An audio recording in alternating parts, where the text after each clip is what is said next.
Good morning. Good morning. No?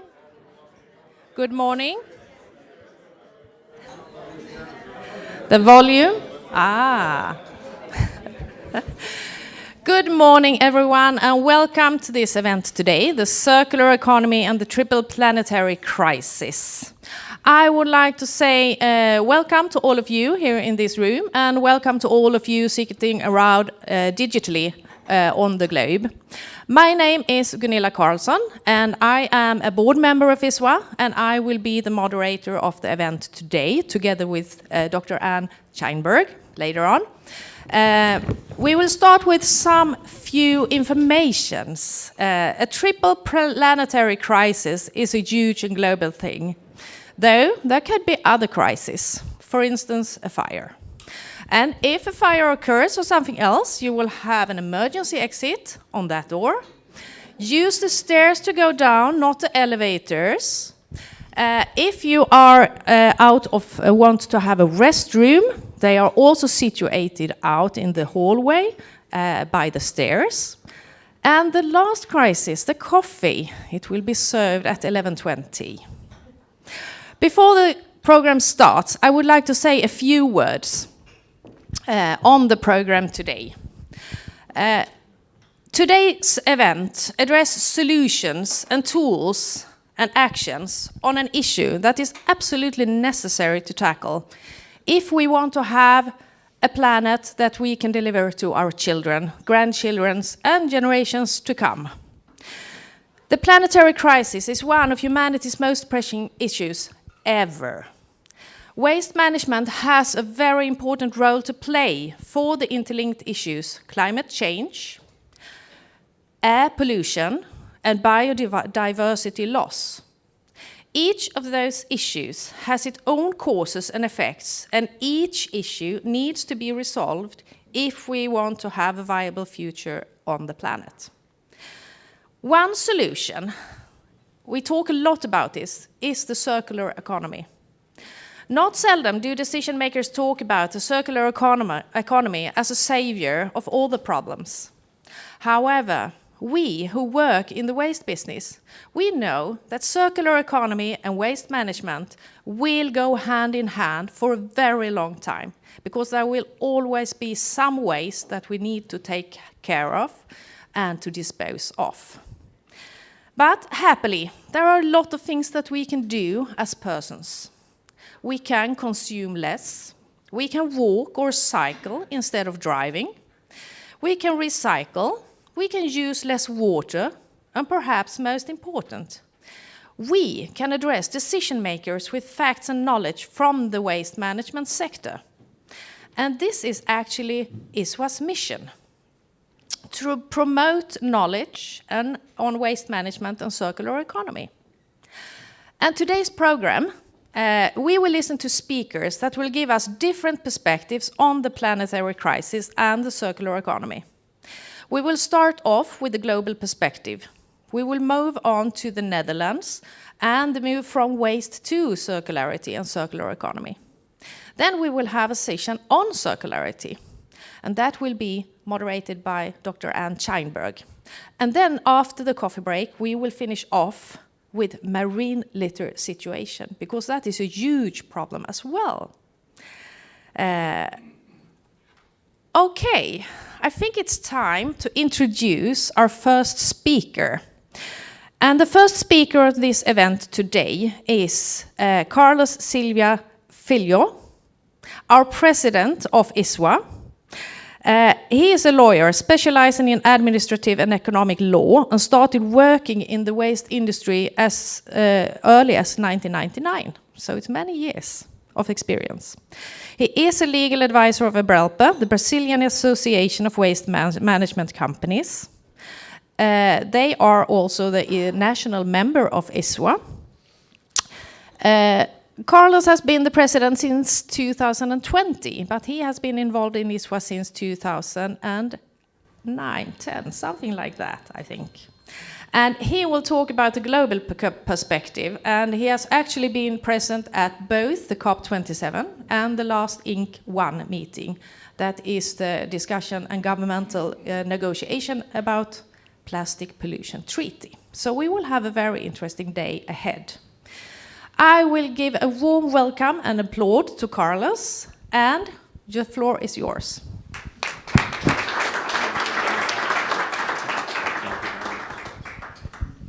Well, good morning, everybody.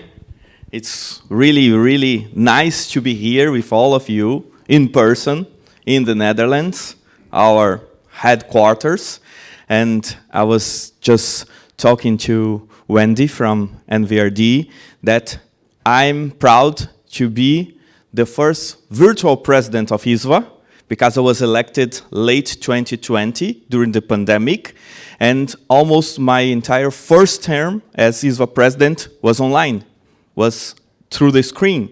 Some people didn't doubt that I existed. But I've been re-elected this year, thanks to all our members, and now we are here in person in Rotterdam, the city that hosts us since early 2020. So I'd like really to express my gratitude to the city of Rotterdam to host ISVA in this beautiful city, and also to NVRD, our national member in the Netherlands, to have supported us during the move and during this entire period that we are here in the Netherlands. But today, I'd like to, I would have my presentation here. I'd like to share with you some thoughts about the current situation and some perspectives for the future, to share some ideas, to have some insights on how we, from the waste industry, can really move forward towards the future we want. Because I'm not sure if you all know, according to the United Nations, this is the decade of action. We have the global agenda, the 2030 agenda, with the 17 sustainable development goals that must be reached by 2030. If we don't act now, probably we will miss this opportunity to have something done during the period that requires us to really manage the situation.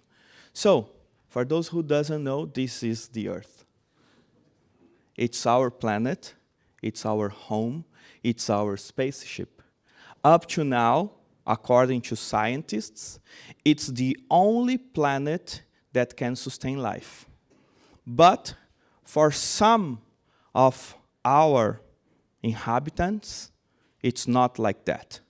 Because we are consuming more resources than Earth can replenish every year. We are, according to the different patterns, we are using more natural resources than Earth can replenish per year.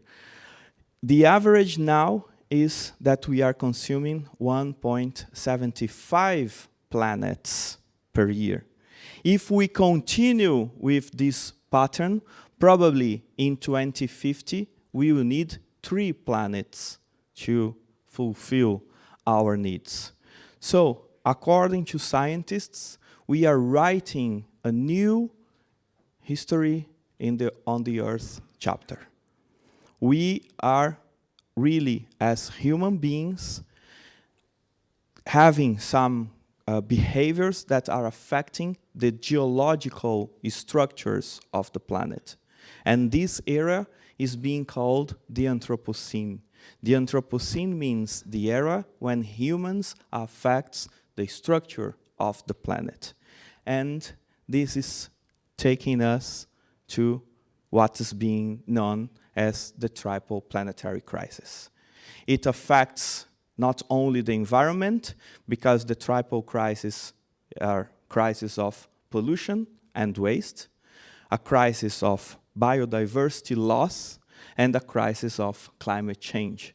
So all together, happening at the same time, affecting the structures of the planet and affecting the environment. But they are also a humanitarian crisis. Because these threats to the environment, these threats to the planet affects the life of millions of people, mainly the most vulnerable ones.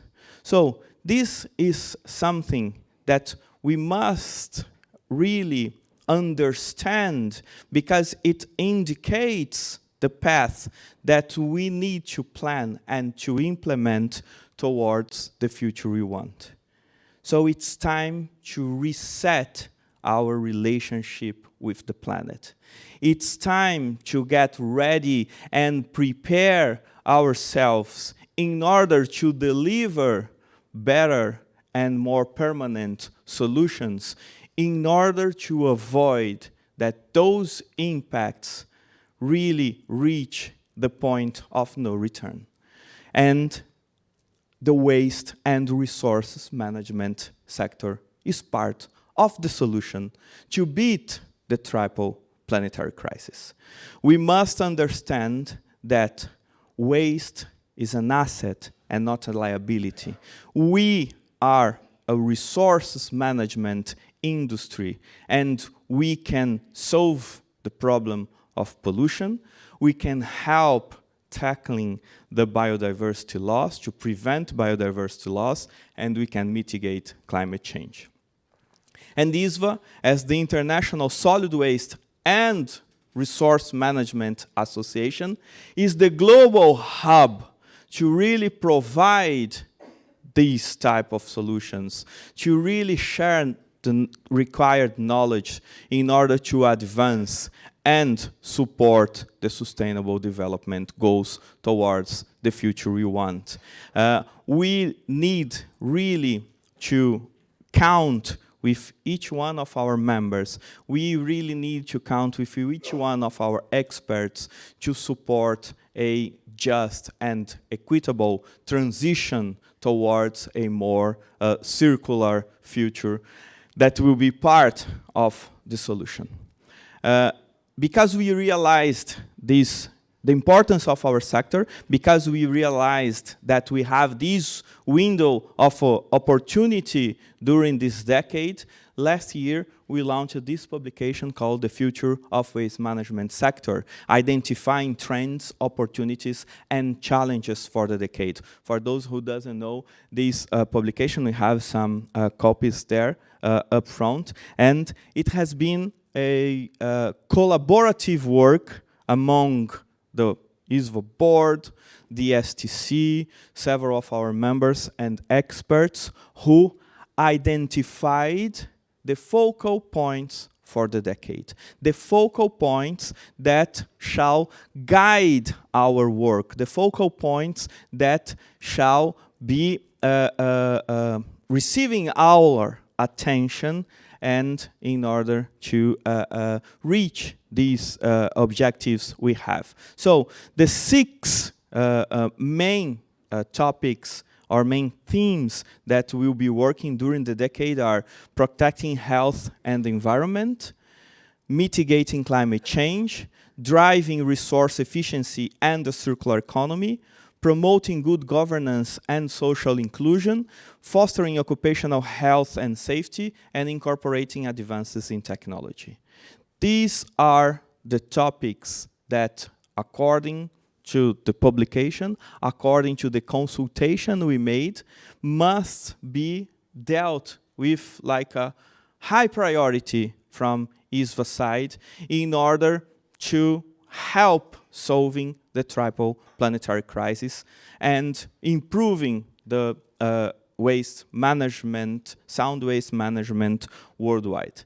And also, during the elaboration of this publication, we asked our members what are the key topics that, according to your understanding, will guide the industry during the next period.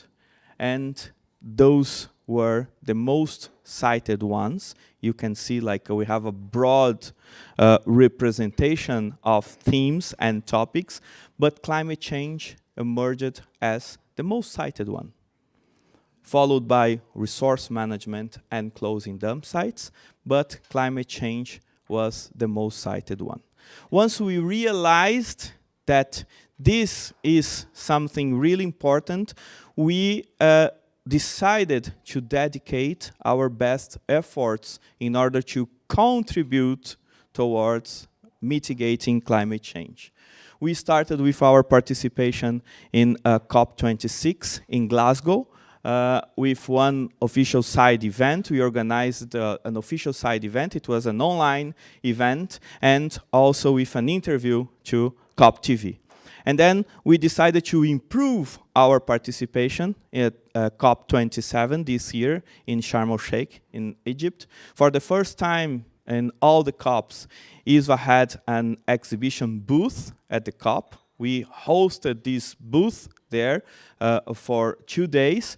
We participated and supported or attended at least more than 5 side events during that COP, during that week, and also during the first week. And here I would like to thanks to Doron Sarpir from ISVA board and Peter Simões from the Working Group on Climate Change to also have represented ISVA in Sharm el-Sheikh. And also we attended the first ever official side event in a COP exclusively dedicated to waste management, and this was the event promoted by the Egyptian government together with UNEP and the World Bank to launch an initiative called 50 by 2050. It's an initiative that aims to reach 50% of recycling by 2050, starting in the African continent and then being developed in different parts of the world. And also we attended some high-level and bilateral meetings. And here another thanks to our managing director, Mark Tyhus, who accompanied me to the second week of COP, and we divided our time there, so it has been possible to attend that much events and connect to people. But as a highlight, I would like to share with you one of these high-level meetings we attended was the Global Methane Pledge Ministerial Meeting, chaired by John Kerry from the United States and Mr. Timmermans from the European Commission. It's an agreement launched last year in Glasgow, and in 1 year of existence, more than 150 countries endorsed the pledge, and also during 12 months, more than 50 countries developed their national methane action plans, and the pledge's goal is to tackle 30% of anthropogenic methane emissions by 2030. And the goal is needed because it's the only way to keep the temperature under the 1.5 Celsius of variation. That it's the required action in order to keep, let's say, the structures as we need. During this ministerial meeting, they launched the waste pathway. So waste is one of the 3 key priorities of the Global Methane Pledge, together with energy and food and agriculture. And the pathway will lead actions among the countries who endorsed the pledge in order to really achieve this mitigation, because through the waste sector, it's the best, the most cost-effective and fastest way to tackle methane emissions in order to contribute with the goals. My overall perceptions from COP27. Waste is on the official and on the main agenda, not only in the beams during the COP. But what we must be aware is like the focus for now is on methane reduction. Stop open burning and open dump sites has been recognized as an important topic, but still not as a priority. Data research and monitoring has been understood as essential. Several platforms, several research projects have been launched during COP27, and let's say almost all those who were there realized that funding is required. We won't be able to move forward into this agenda and deliver the results without the required funds. And this will be only possible through collaborative work. Having that perception, having participated in COP26 and COP27, we started looking to COP28 next year in Dubai. And we realized that we need to prepare to have a waste and resources management pavilion at the COP. So we decided to start this campaign. Because when you are at the COP, you visit the water sector pavilion, you visit the energy pavilion, you visit the food pavilion, the agriculture pavilion, the ocean pavilion, and you don't have a waste and resources management pavilion, despite this perception that waste management is instrumental to mitigate and tackle the emissions, the climate pollutant emissions. So, from ISVA side, we started this campaign. We started talking with like major stakeholders in Egypt, and we will be trying to congregate as many supports as required to have this pavilion. So if you are supporting, or if you are willing, if you are, let's say, sympathetic to this initiative, please drop us a message at isva@isva.org supporting the initiative, because we will collect as many supporters as needed in order to succeed and have our pavilion in Dubai in November 2022. Because we need to support the regenerative growth model. It's the only way to move forward. Together with a circular economy approach that will only succeed well if the waste and resources industry is at the core of this system. If the waste and resources industry is at the core supporting the overall process from the design phase until the end of life of products. Because we have the knowledge. We have the knowledge on the best way to produce things in order to return it to the cycle. We have the knowledge on how to disassemble products in order to bring it back to the cycle. And we have the knowledge on how to manage these resources and include it on the cycle as secondary raw materials or as energy, as fuel, whatever.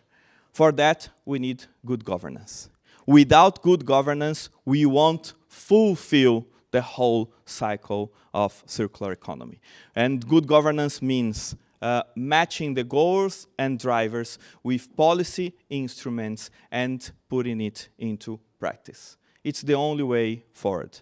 With partnerships, with strong partnerships, with collaborative work, because the right to a clean, healthy, and sustainable environment is a basic human right, is that the guidance that we need focus on. That sound waste management is the only way to deliver this basic human right for all.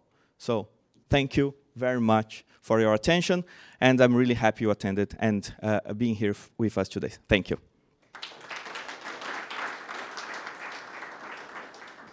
Thank you very much, Carlos. This was a very interesting presentation, and I'm happy to say it feels very warm in my stomach when I see that ISWA have moved from being very local, regional, national organization to be a global organization. And we are really promoting knowledge to the UN and to the World Economic Forum and to all the big players. And if we have the decision makers with us, we can make a change. And that we saw during the pandemic. The whole globe adapted in a few months. We can do it. Thank you very much, Carlos, for this interesting presentation. We will now move on in the program. And we will actually go down to a more national level. And we are going to look at the Netherlands. We are going to listen to Wendy de Wild. And she is the director of the Dutch Association of Municipal Waste since 2020. She has been committed to the planet and people ever since she was a teenager. So contributing to a circular economy truly feels like committed to the planet and people ever since she was the teenager. I can see that there is something behind me. Okay. I think I will introduce Wendy, and we will have a short discussion about what's behind. But Wendy, the floor is yours, and we are very interested to hear about how Netherlands moved from waste to circularity. Thank you. Thank you so much. You switched it off. You switched it on? You switched it off? Yes, there I am. I'm not technical, so small moment of crisis here. Good morning, everybody. If you think I sound a little emotional or are short on hearing, it's just the flu. It's not COVID. I'm not emotional. It's just cracking my voice. Thank you for being here. And thank you, Carlos, for your inspiring speech for us today. And a warm welcome to every international guest here today. I'm looking at the whispering if my presentation is going to show up anytime soon. Somebody's going to press enter. Oh, is this? Sorry. We work as a team at the NVRD. I only have 2 hands. The next 20 minutes, I would like to... Yeah, thanks. I would like to guide you through history from a century ago and reflect together where we stand today. And often, as the Netherlands, we state that we're top of class when it comes to waste collection and recycling. But are we really? We mention circular economy in pretty much every other sentence, but I dare to doubt how truly circular we think and act, since the instruments that we choose here in the Netherlands still reflect a linear way of thinking. Extended producer responsibility, for instance. This instrument did brought about a lot of change, but it certainly appears not to be the flash of genius we thought it to be, which is why eco-design needs to be pressed by additional legislation. Our association looks really nice today, but it was founded in 1907 and originally united the directors of the several municipal waste collecting organizations. And currently around 400 organizations are a member, of which all publicly owned and municipal waste collectors, and most of all municipalities in the Netherlands. And publicly owned, I don't know whether it's common use in other countries, but it means that municipalities have created a company together, of which still all stakeholders and shareholders are public, such as municipalities. And in doing so, it remains a governmentally controlled non-profit organization with the benefits of a professionally managed organization and scale. And some of our members who are formed that way are here today.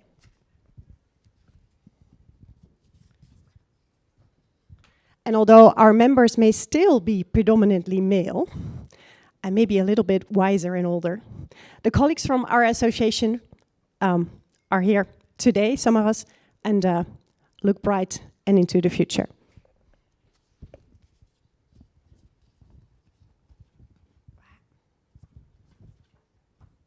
So where do we come from?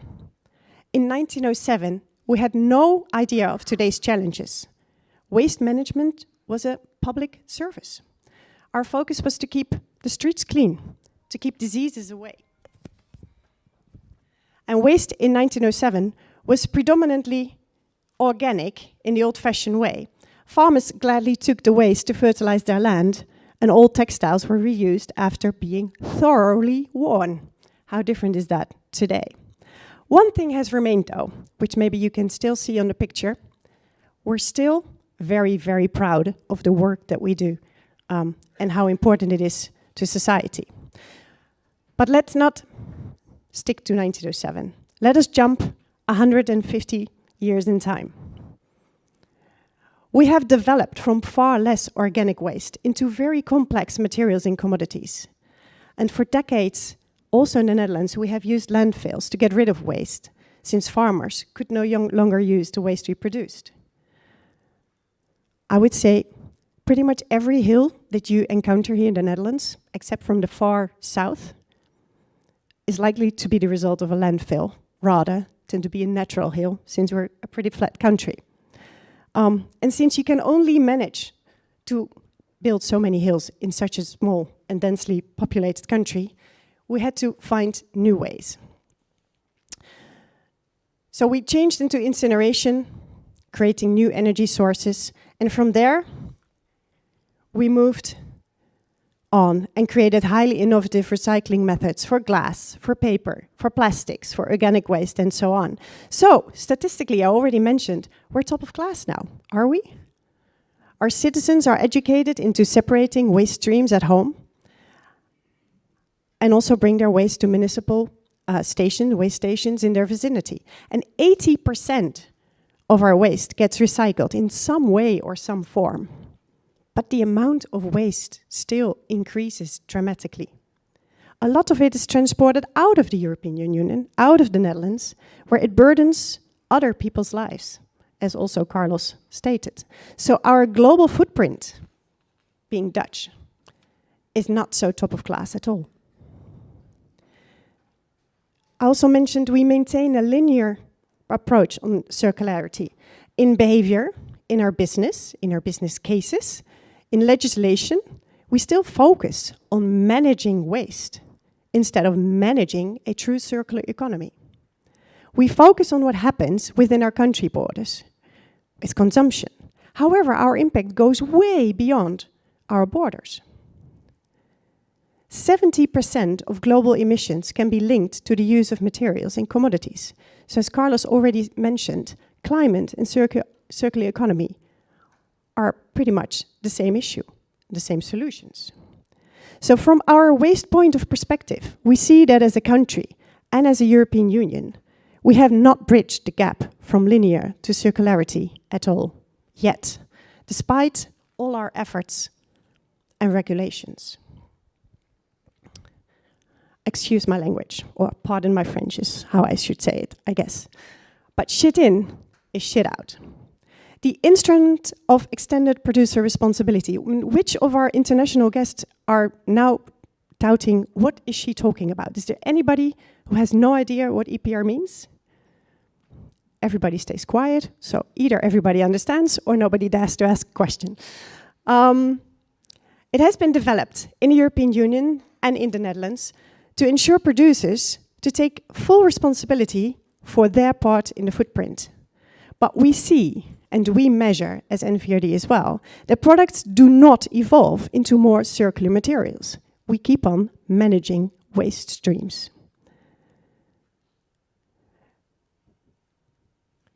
We wished for products who were built and designed for circularity, with a longer life cycle, better repairability. And the waste industry has developed greatly into better ways to collect and to recycle. But still, shit in means shit out. And extended producer responsibility in itself has no trigger for profit-oriented companies to change their business case. There it is again, linear way of thinking. Producing less, producing differently, ensuring longer life cycle. It's not a business case for most companies. So in this linear economy, where labor is expensive, commodities come cheap, we have to change things. Although there are Dutch companies that try to truly change these dynamics. And even though textile companies in the West are struggling to organize extended producer responsibility, which enters next year, the regulation for that, and starts next year, there are some forerunners that are hopeful, I think. And I'm not trying to sell you anything with the next video. I just want to give you some different than just talking heads. So I'm giving you a short video of a textile company who shows it can be done.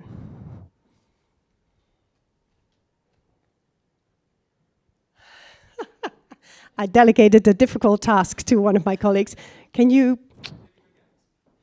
try clicking again? De fashion-industrie brengt ons veel. Creativiteit, stijl, een eigen identiteit. Maar met onze huidige manier van produceren lopen we ook tegen de grenzen aan van onze planeet. De fashion-industrie is verantwoordelijk voor 10% van alle CO2-uitstoot wereldwijd. Dat is meer dan de scheepvaart en de luchtvaartindustrie bij elkaar. Wist je dat de 25 grootste rivieren ter wereld vervuild zijn door de fashion-industrie? Afgedankte kleding gaat 4 keer de wereld rond. Het wordt vaak met kinderhanden gesorteerd en op een laagwaardige, niet duurzame manier verwerkt tot garens en producten. En belangrijker nog is dat de productie van fast fashion nog met 60% gaat stijgen tot 2030. Met nog meer kledingafval tot gevolg. Slechts 1% van alle kleding die te koop is gerecycled. Dat is voornamelijk petflessen of industrieafval. Dus niet de afgedankte kleding die de mensen weggooien in de bakken op straat. En dat is de grote uitdaging waar we met z'n allen voor staan. En dat moet anders. Wij werken aan een fully closed loop systeem waarbij alle afgedankte kleding verwerkt wordt tot nieuwe kleding, dichtbij en duurzaam geproduceerd. En daar zit onze passie. En daarom heb ik in 2016 Loopalife opgericht. Het eerste 100% circulaire knitwearmerk van Hollandse bodem. We maken onze eigen garens en prachtige eindproducten van lokale reststroom.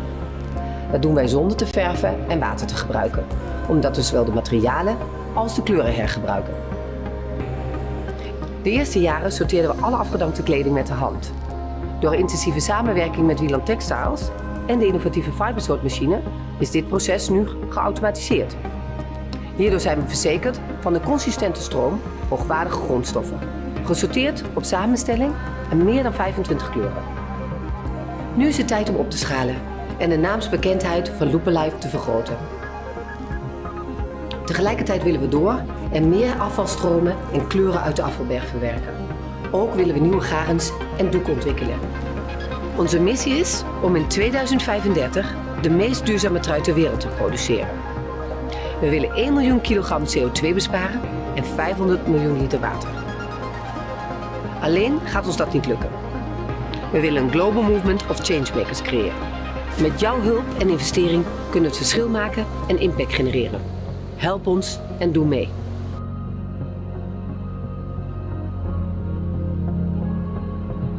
So this is hopeful, isn't it? At least to me, it's hopeful that there are people trying to run a business in a true circular way. So if only our members globally or in the Netherlands could show citizens that collecting your textile waste would truly add value and ensure a true circular textiles sector. And I got 2 of their sweaters and they're perfect. I wouldn't know the difference if I didn't know it. Still, I'm not trying to sell you anything. Another forerunner in this country is the company Pieter Pot. Also a speaker at one of our conferences prior to today. And their business as well is not to make high profits. Their business case is to show the big supermarkets it can be done. It is possible to build a business on a circular business case. Their highest goal is also to lose packaging where it's not necessary. And everybody laughed at them when they started. They are now collaborating with one of the biggest supermarket chains in the Netherlands, where you can buy your food without packaging. I'm not saying it's going sky high already, but I think also this is a hopeful movement, and I think this is where we have to go, both in the Netherlands and globally. To put your money where your mouth is. Another video. Are we going back to the old days?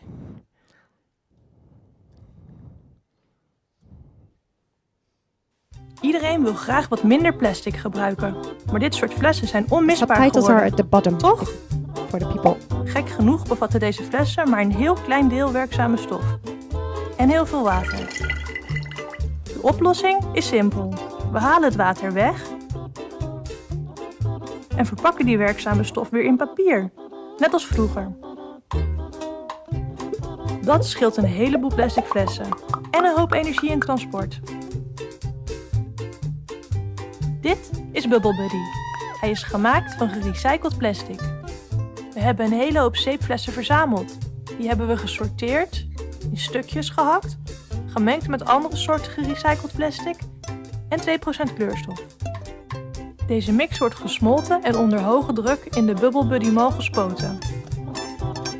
Bubble Buddy heeft een rasp als schild, waarmee je gemakkelijk zeepsop maakt. Even raspen, warm water erbij en poetsen maar. En hij is natuurlijk ook geschikt om je blokken allesreiniger, shampoo of handzeep in te laten drogen en te bewaren.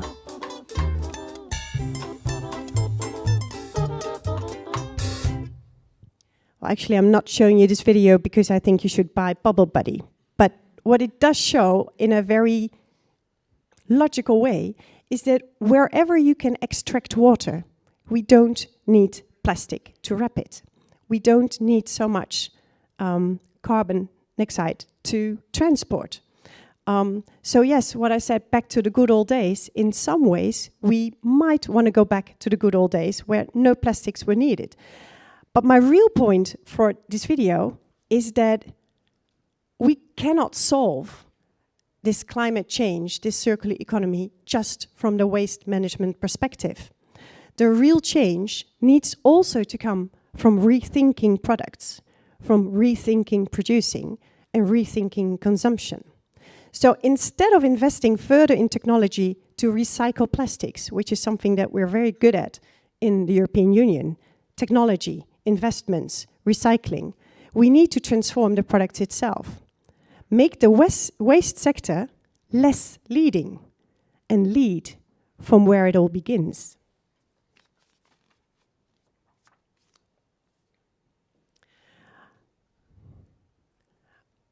At the beginning, I already stated that I think that apart from a lot of governance, we need also to make regulations and appointments with producers for eco-design.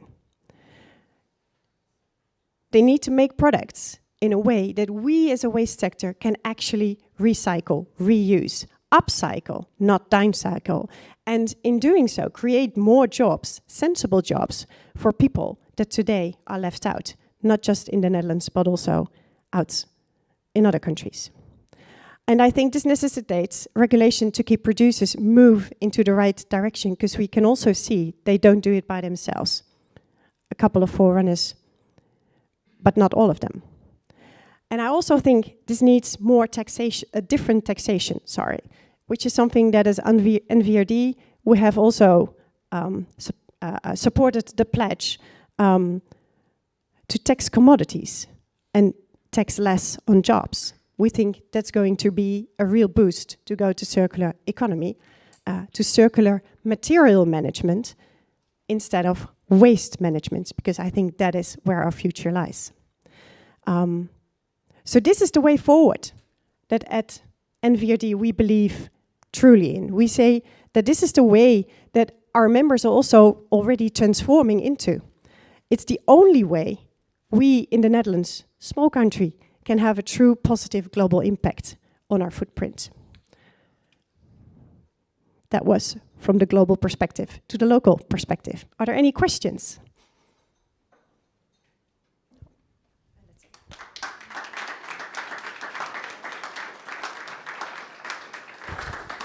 A big applause and thank you very much, Wendy, for presenting this and also the work that you have done in the Netherlands. I'm so happy to see that you have pointed out the textiles and also the plastic packaging, and especially for the cleaning products, because it's a lot of cleaning products that we take home every day and we use them and it becomes plastic packaging waste. So I'm very, very happy.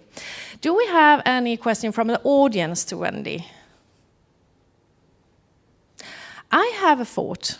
What has been the most difficult part transforming from waste management to resource management and to circularity? Well, to be honest, our association doesn't do the work. It's our members who do the true work. But what has been the most challenging, I guess, somehow it is money. It always starts with money. It also starts with believing and a vision where you have to invest to regain your sustainable goals. As an association, I see that our members are truly struggling towards sustainability, but they still have to report on cost and efficiency. Another difficulty that I encounter is that although we all say we're all together towards sustainability, that kind of differs in when we dive and zoom into whether we truly are focusing on the same goals. The EPR discussion, as I mentioned, forces us as municipalities to work together with producers, and I think that is the right way. I think that is what we have to do. But it also shows that defining sustainability goals, we kind of differ when it comes to the dirty details. Yeah. And the devil is there in those details. It is in the details, absolutely. Is there anything that's gone easier that you had thought from the beginning that was actually no obstacle at all? It just happened by itself? Well, not so much in waste management, but as being an association, I come from a completely different sector. I come from the real infrastructure sector.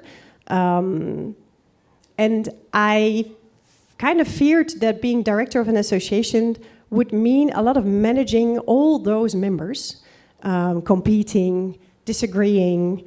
In Dutch, this is something you should never do, I'm always told. You have this proverb of all the frogs jumping out and you're trying to keep them in. But none of that happened, actually. I was very, very pleased to see that within our association, and maybe that's because we're all publicly owned organization, that we do not differ that much on where we need to go. So being a director of this association has been a true party from the beginning. Lovely to hear. Thank you very much. Thank you. We give you a big applause too.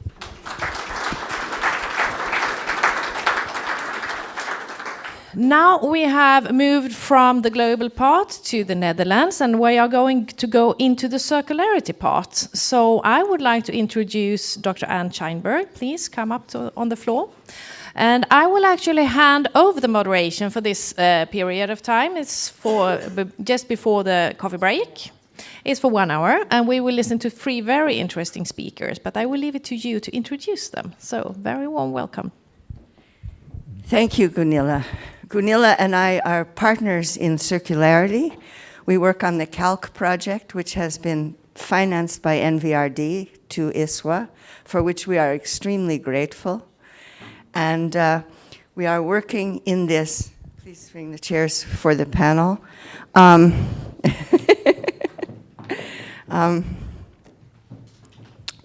We are working on making circularity measurable. And we have 3 speakers today in a little panel. Each one, when you speak, you can come up here and then come back to your seat.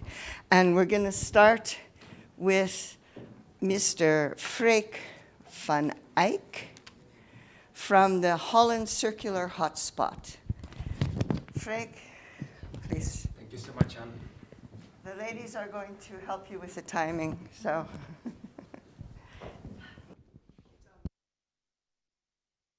Dear friends, great being here. On my birthday, thank you for coming over today.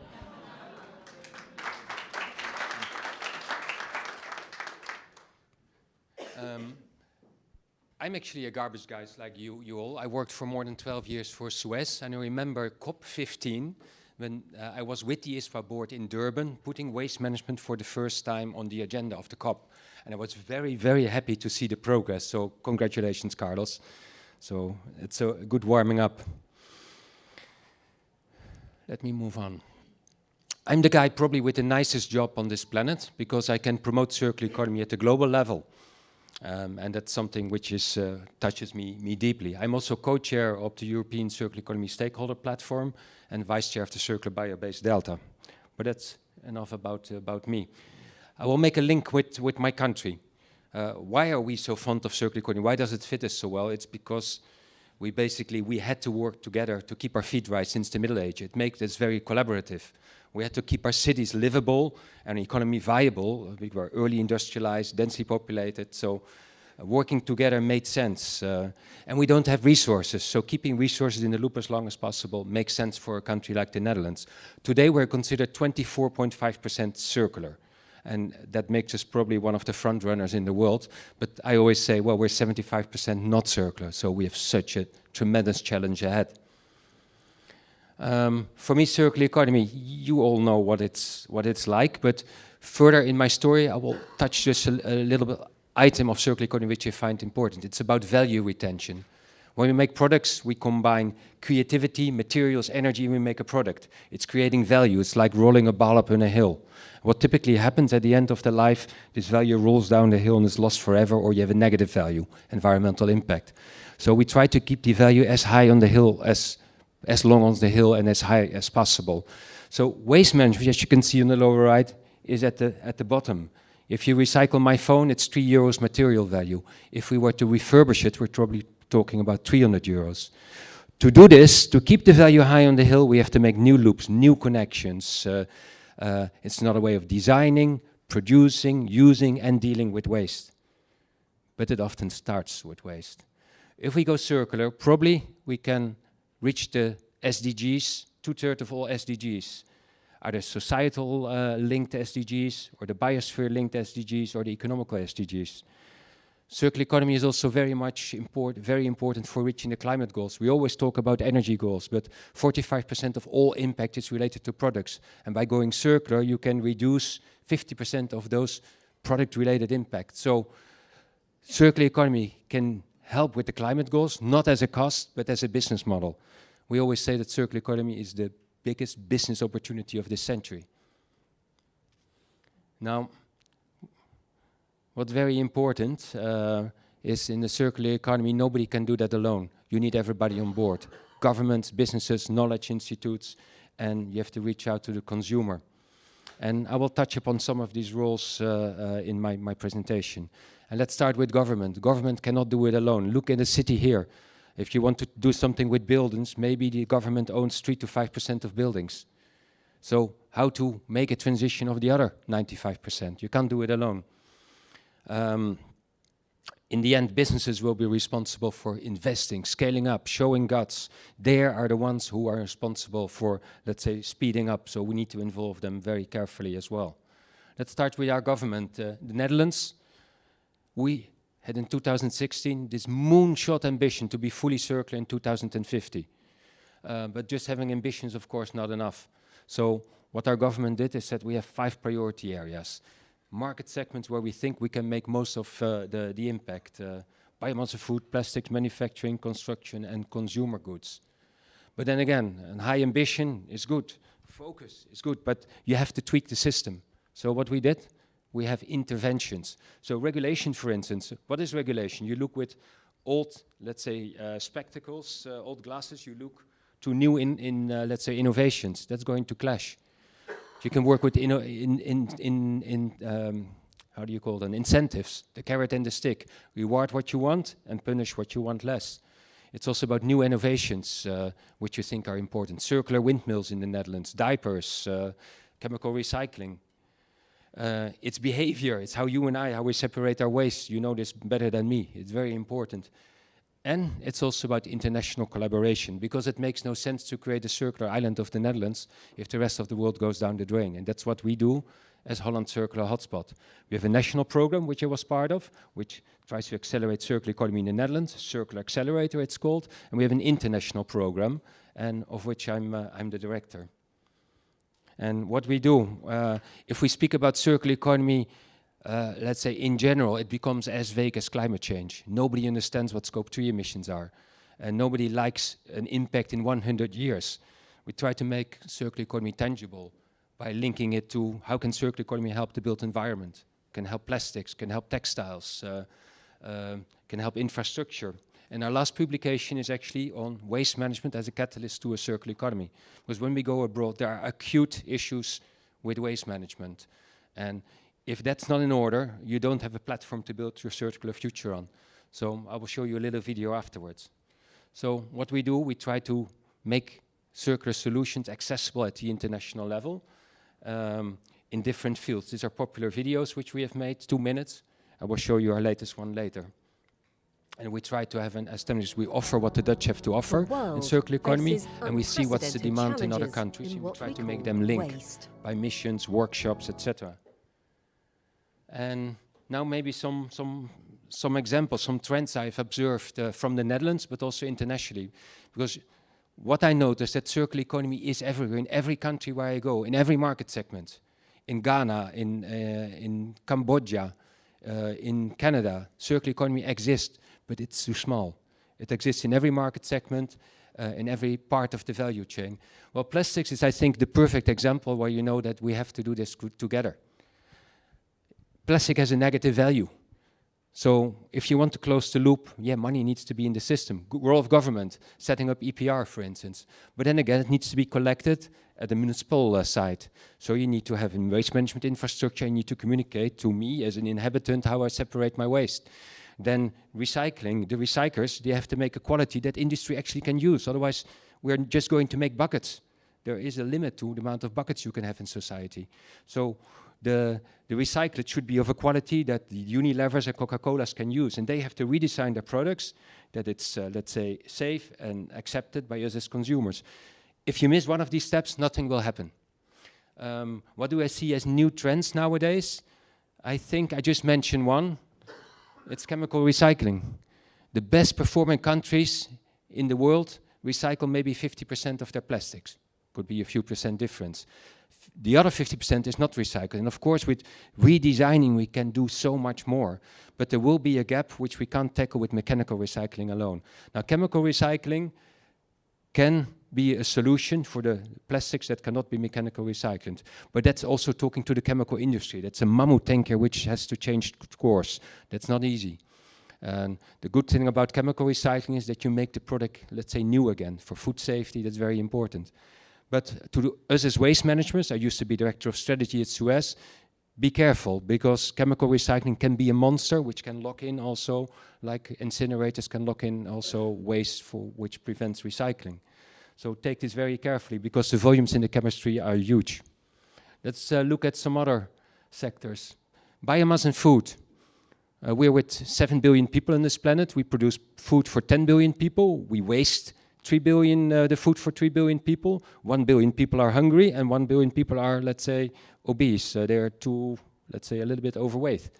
So we have to increase food production by 56% towards 2050 without using more land. This is such a mighty societal challenge. So if we want to change it, we have to change the way we produce food. We have to think about new diets as well. Alternative proteins, not from animals, but from plant-based diets. That's also part of the circular economy. It's also about reducing food waste. At the farm, especially, let's say, in Africa, there's much more loss, let's say, at the production and farm side, and at the household level. You know all about this. But it's also, let's say, cascading the residues from food to feed, maybe to pharma, and in the end, the traditional, let's say, digestion and composting. And again, there are lots of links, because you can link biomass, you can link it to products, to building materials, you can link it to textiles. So there are lots of new options here. Some examples, let's say, very well known everywhere. In every continent you see initiatives. grow, let's say, insects on organic waste, harvest the proteins from the insects and use them, for instance, as feedstock, fish feed again. Spillage factory in the Netherlands. If you can't sell food anymore at the supermarket, they're overdated, they're still perfectly good to make a sauce or a pasta. Fruit leather. What about your old mangoes? Let's say you can still use them and produce actually bags or shoes from mangoes. Lots of options. Manufacturing, another segment. I just show you market segments with some developments. We have to double the resource use towards 2060. We have seen what happened with the Ukraine, the dependency we have on Russian gas, while our dependency on rare metals is way more intense. So it makes sense to keep materials in the loop as much as possible. And here redesign is very important. Making products modular. You have I don't know if the example is here, one of the typically Dutch export products is milking robots to milk the cows. They typically have a lifespan of 15 years, but they can be repurposed, remanufactured, and then they have a lifespan of an additional 8 years. That means with the same amount of materials, you have a much longer use, and it prevents you from using new materials. So another trend in manufacturing industry is digitization. Let's say, don't send a guy up to a windmill in the North Sea, try to do it long distance. Different service models, a product as a service, like the swap feeds, your swap bike. Don't buy a bike, but you just bike as a service. I go to another segment, construction industry. This is an important one because it's 1/3 of all our waste. It's 50% of resource use. Yeah, I saw the 4 minutes indication just now. So this is one of my last slides. So here you see that we have to redesign buildings in a different way. So different material choices. Not only think about energy efficiency, but also about the material. Once your building is energy efficient, let's say the material component becomes far more important. So different materials, new innovations in recycling. The cement fraction, if we could recycle that one and reuse it because it's hydration power, well, of course, that would save a hell of a lot of solutions. I will skip textiles for now. Textiles, of course, is the new plastic in terms of visibility. But it's one thing is we have producing countries, you have countries where we use the clothes. So in producing countries, you have solutions like dyeing with CO2, far less environmental impact. And on our side, we have the reuse, the fashion libraries, the subscription models like mud jeans, etc. I want to close off with one lesson for you. Nobody can reach a circular economy alone. You need top-down action, bottom-up action. This is happening everywhere in the world.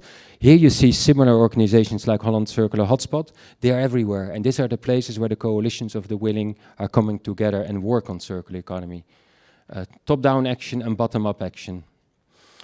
Finally, it's a very short video. Let's keep it to the question. The world faces unprecedented challenges in what we call waste. 70% of solid waste is dumped, and 1/3 of our planet has no proper waste collection systems at all. Solid waste management is a critical component for planning sustainable, healthy, and inclusive cities and communities. Everywhere in the world, we need professional waste management players that can tackle multiple waste streams. Think of smart collection that enables high-quality recycling. Sorting solutions transform waste back into resources. Bio-waste can be processed in many forms: composting, anaerobic digestion, and even upgrading of the biogas into biofuel. Think bioeconomy. Organic waste becomes a source for proteins, textile, building materials, or essential chemicals. Construction and demolition waste can be collected, sorted, upgraded, and reused as secondary construction material. Extended Producer Responsibility, EPR, is a driver for enhanced collection and recycling of plastics, textiles, or electronic devices. EPR could lead to circular design that even eliminates packaging. Through innovation, The family of recyclable items is ever growing, with mattresses, diapers, and sports shoes as the new kids on the block. Finally, we can recover the energy in highly efficient waste to energy plants. That being said, landfills are our last resort, but with the proper design, they form the base component of any waste management system. Waste management is a catalyst for the circular economy, sending resources back into the loop. It contributes significantly to the sustainable development and climate goals, and it can give a boost to local and inclusive employment. Waste management is part of a larger value chain, and we need cooperation from design to production, usage, and in the end-of-life stage to be successful. Waste is a choice. The choice is ours.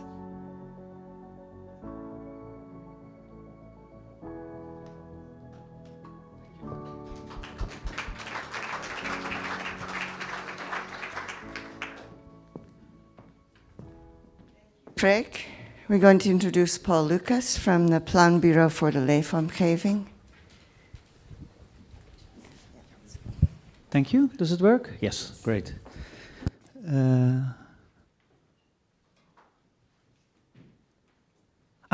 Here it is. So, thank you for having me. So, as said by Anne, I work for the Netherlands Environmental Assessment Agency. So we do ex-post, ex-ante policy analysis for the Dutch government, focusing on Dutch policies, but we're also doing a lot of international analysis, focusing on, well, a lot of topics that are addressed today, also going together as a triple planetary crisis.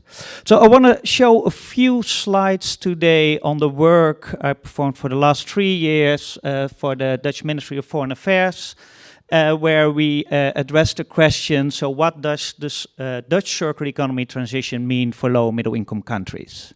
So we looked at challenges and opportunities, and we are building the policy brief you see here builds on insight we did on 2 case studies focusing on end-of-life electronics and textiles.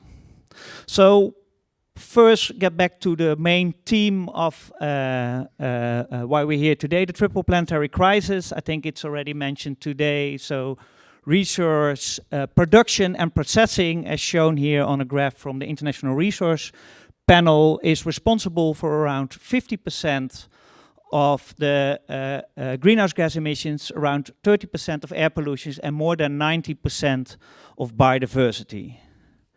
So the use of resources is a very important and central theme if we want to address these triple planetary crises. So in the Netherlands, also being discussed today, has a relatively large environmental footprint. And what's also typical for the Netherlands as being, well, a trading country, so connected with international supply chains for their resources, for their products, also for their waste management, connected to the world, and as shown on this slide, showing the land use consumption footprint, that only around 10% of the footprint take place in the Netherlands, with 90% outside of the Netherlands, and around 40% of the footprint take place in low and middle income countries. So this stresses also the point that our impacts are also, a lot of our impacts from our consumption, related to our consumptions, are outside the European Union and are in countries around the world. So the Netherlands is also, a lot of waste is traded internationally. So this is a graph from the work we did on end-of-life electronics together with people from UNU University. And actually what it shows that around 20% of discarded electronics is exported. Exported for reuse abroad, also exported for recycling. Receiving countries are generally in Eastern Europe and in Western Africa. And what our research also shows is actually the main risks which are associated with the export of electronics are expected to be in Western Africa, where very low levels of proper management of electronics takes place. So this is sort of an overview, quick overview of the kind of impacts that could be expected. Well, first of all, I want to stress that it's not only negative impacts. There are a lot of positive effects associated with trade of, in this case, electronics. It creates access to quality and affordable electronic equipment. It's associated with jobs. But on the other side, it's also associated with pollution linked to what I said before, improper management of waste. Especially the biggest challenges are in the waste sector. I think a lot of the opportunities are more in the reuse and the repair sector at the moment. So now come to the circular economy. So also already discussed today and mentioned, so circular economy is about applying resources as efficiently as possible. So and in the Netherlands, the circular economy focuses on addressing environmental challenges. You see the triple planetary crisis on top of there, and creating security of supply. And also being discussed, and I think the previous speaker from Holland Circular Hotspot make the clear case that creating a circular economy actually requires actions throughout the whole value chain. It required actions from the production of resources, from the processing of resources, the creating of products, the use stage, and the end of life stage. And given my previous slides also about the footprint and the interconnectedness, changing these value chains, getting these big changes in the value chains does not only affect companies and citizens here in the Netherlands, but has effect also all these people and businesses that are connected to this value change. So there are some risks associated. I already mentioned a few of these risks. We discuss a lot more in our report. I flag a few here. Of course, employment is a tricky one, as we are changing supply chains, as we are maybe also reducing our consumption. We're creating winners and losers, and those are not always in the same place or in the same country. With respect to employment, we should be aware of rebound effects. One of the things we got from several interviews on the end-of-life electronics was that there could be a way to address the pollution challenges, for example, in West Africa, to ban shipment of all kind of end-of-life electronics. Could be a way to address that issue. On the other hand, it also takes away some of the opportunities that are there, could even create a rebound effect as well. People still interested, of course, in all these electronics, so could also be replaced by lower quality electronics. So we should be aware also of the rebound effects that are associated with specific policies that we're addressing here. And finally, I think it's a very important point to stress that a circular economy does not solve all the issues. There are still a lot of sustainability challenges we have in the supply chains, especially if it relates to labor conditions and pollution associated to these value chains. At the same time, there are a lot of opportunities. There are great opportunities here, as flagged out on this slide, and it's illusion to think that the Netherlands or the European Union can create a circular economy on their own. But the way we design our policies will affect also the roles that different countries, different companies around the world can take and influence these environmental and socio-economic impacts. So in our research, we came down to 3 key dimensions that determine the outcomes abroad. Of course, the first one is the way we design our policies and our strategies here in the Netherlands, the part of the value chains we address. If we if we set specific targets, if we have strict product standards. A second dimension is about the involvement of countries abroad. Are we focusing on creating a circular economy here in the Netherlands or in Europe and reshoring all kind of companies or businesses, or do we actively involve countries that are already part of that value chain in designing this circular economy? And the third one is the conditions in the countries that are part of those value chains. And this links, of course, to the regulatory frameworks, to the labor and environmental standards, waste processing infrastructure, of course, are important here, and accountability mechanisms. So what is needed for what we call a mutual beneficial approach, an approach that not only strengthens our own circular economy, but also create benefits for all those players that are connected to this value chains? Well, the first point is that it requires a global perspective, looking beyond national borders. It also requires attention for the social dimensions, which is now not a specific focus of most of the circular economy. It requires coherence between policies, between circular economy policies, policies we design around trade, and policies developed for development cooperation, and safeguards in these policies to take care of some of the existing sustainability challenges. And finally, also the promotion of an enabling environment, which is also about the third box that I presented on my previous slide. So this brings me to my last slide. So these are the three messages we brought to the Ministry of Foreign Affairs for their role and to strengthen their role and the international dimension in the circular economy policies. So the first point is about knowledge and data, getting better insights of how these value chains are going to be affected.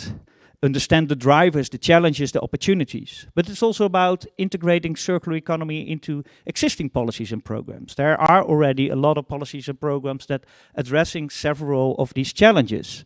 EPR is discussed. So one way of thinking is also linking EPR systems here in Europe and the Netherlands with EPR systems in the global south. Integrating circular economy into trade agreements, integrating circular economy in responsible business conduct agreements. And finally, also the involvement and support. It's partly about capacity building, but also about including parties abroad in designing policies here in Europe, in the Netherlands, getting people around the table to also address the challenges abroad. So this brings me actually to my final message to wrap this up. I think under the right conditions, under the right design of a circular economy, the circular economy would not only create benefits for the Netherlands, for Europe, but would also create benefits for people who are connected to these value chains and help achieving the sustainable development goals also abroad. So thank you. Very much, Paul. I think we'll save the questions for the end. So I'd like to invite Larissa van de Veen from the World Business Council for Sustainable Development. And then we'll have, after her presentation, we'll have questions to all the speakers.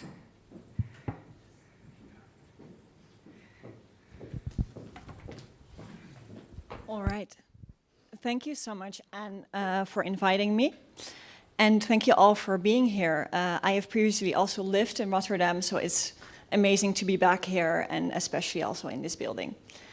And I'm also very aware that I am a millennial, or even Gen Z. I don't really know where to draw the boundary. So I do feel a big urgency right now, this urgency because we are in the middle of a climate breakdown, nature loss, and my generation will be the first generation to really live through the severe consequences of our actions today. And we already see them all around the world. So starting on that, I need to click. Yes. So today I want to talk to you about measuring progress towards the circular economy for business. It's not only for business actually, but it can also be used to measure progress towards the circular economy for municipalities. Today, I want to give you a quick presentation and make it as concrete as possible what we mean by the circular economy, how to measure that, how to express that, what to do with those insights. And actually, I'm building up a lot on what already has been said, especially by Wendy. Thanks so much for your presentation. Let's see today if we can have a bit more in-depth discussion and really go into those details, or the devil's in the details, that's what you said. So that's what we'll do today. I work for an organization called the World Business Council for Sustainable Development, or WBCSD, short.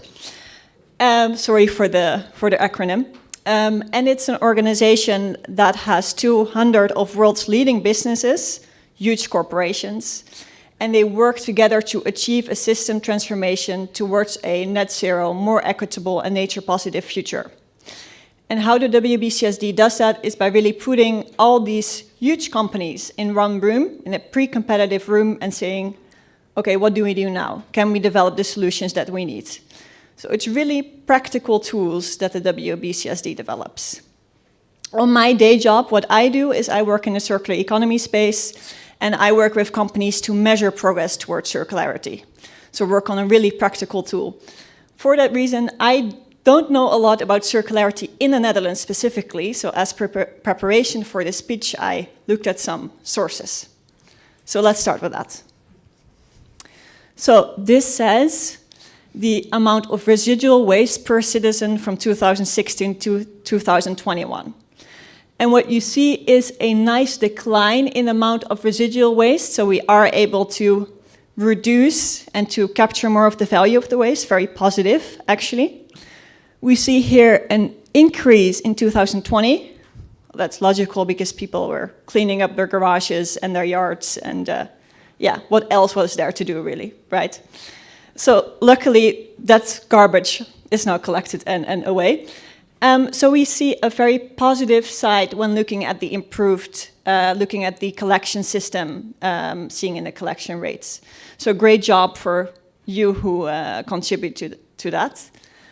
But another picture is shown when we look at our total material resource extraction and import in the Netherlands. Still, our material footprint has not decreased. We import more materials that we then also export again. So we're basically just replacing the issue. Also something that Paul just mentioned in his speech. So, and now also amplifying the message of Carlos, we need 3.6 amount the capacity of the Earth to be able to regenerate all these materials. So that is a whole lot, and we need to work on that, and we need to work on that ASAP with great amount of urgency.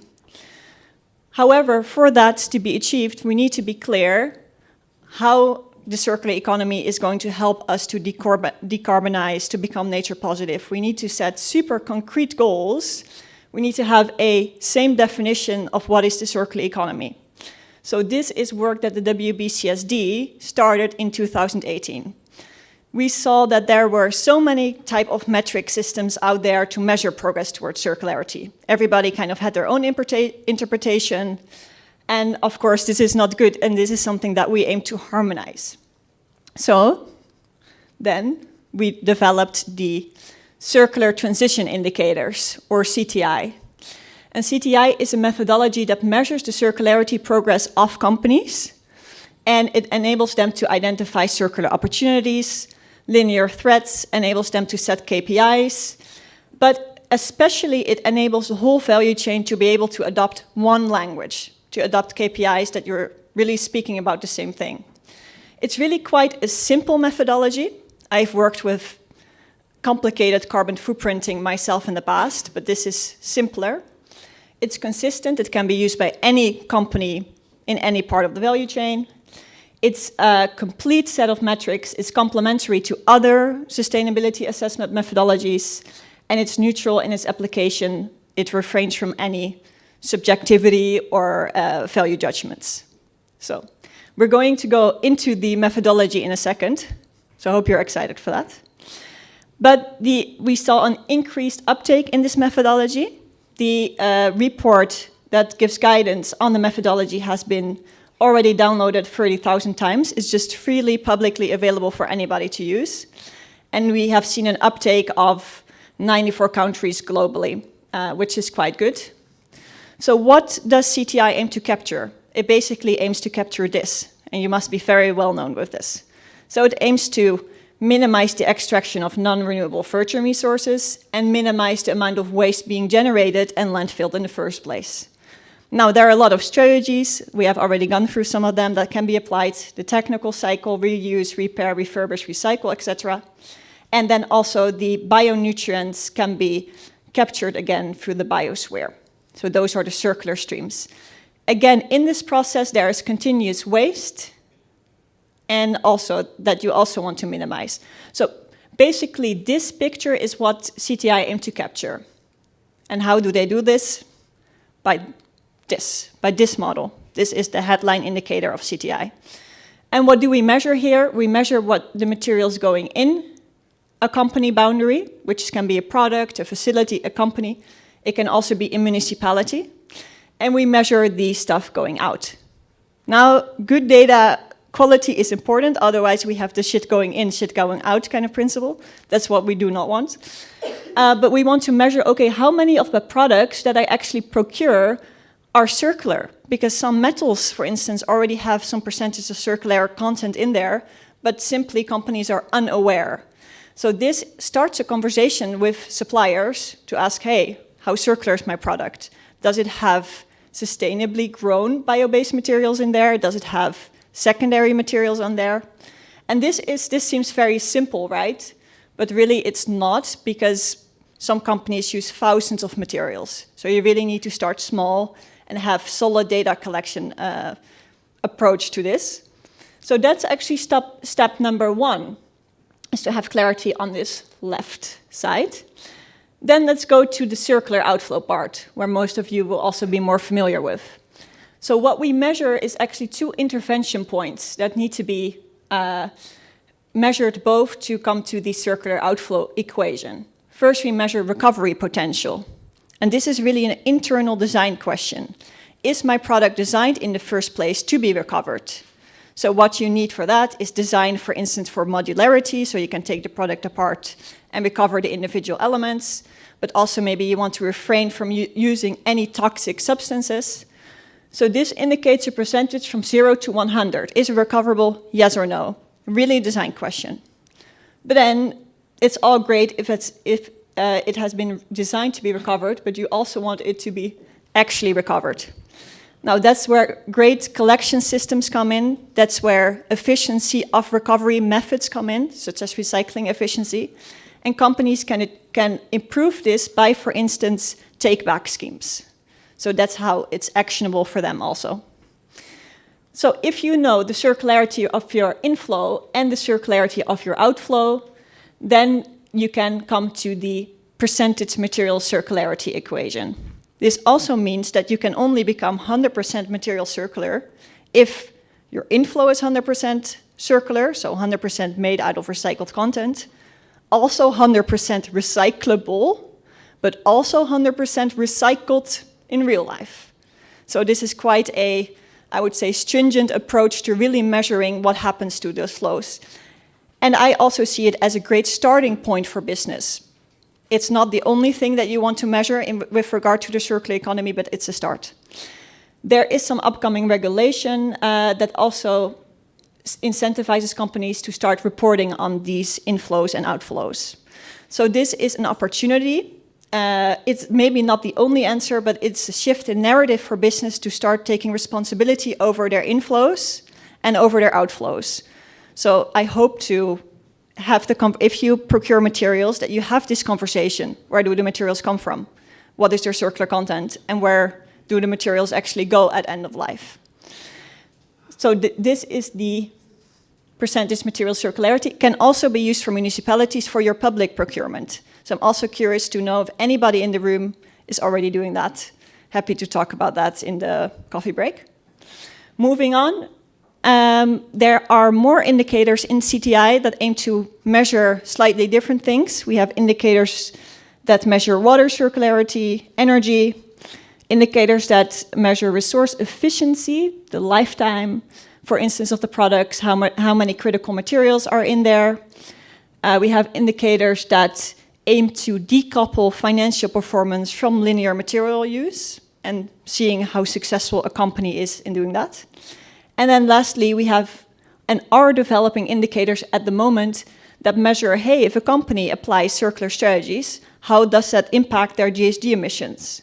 How does that impact their performance on nature? That's something that I'm now working on. And a new development will be to start on the social impact, which is also really important. So how many new jobs are, for instance, created with this circular strategy, and what other social impacts should you keep into account? How does that performance really change? Difficult questions. It's always difficult to capture such concepts into a model, but that's the complexity, and we need to embrace that complexity, basically, and also accept the limitations of putting everything in a quantitative model. But it's a first step to really generate those actionable insights and to start speaking the same language. So this was the end of my presentation, giving you a quick wrap-up of the circular decision indicators. So now if somebody asks you, hey, how do you measure circularity? You can go to this link and find this report, and you'll know the answer. Thank you so much.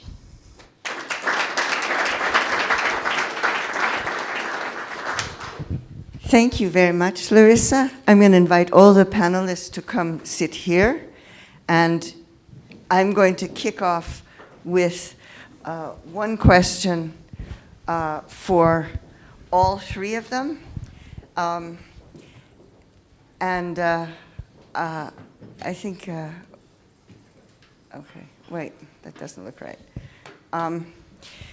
And that is, my company has a friend, and not really a colleague, who is an e-waste refurbisher in the outskirts of Accra in Ghana. And he would like to be able to come to the Netherlands and buy non-working devices and ship them back to Ghana so that his people in his workshop, and he has about 20 people working for him, can repair them. And what he does is he sells setups for families with university-going children. He sends them a desktop, a monitor, and a printer. He has a big problem in that he isn't allowed to come to the Netherlands. He isn't allowed to buy non-working devices because only working devices are allowed to be exported. So I'd like to ask each of you in your own areas, in your own comfort zones, to give me a 2-minute advice about how to solve that problem. How to help Mr. Evans get 500 or 600 families a computer set up so their children can go to university and have a computer. All right, I'll be the first one to answer since I'm holding the mic. Thanks so much. I really also want him to get those computers, repair them, and be able to send his kids to school.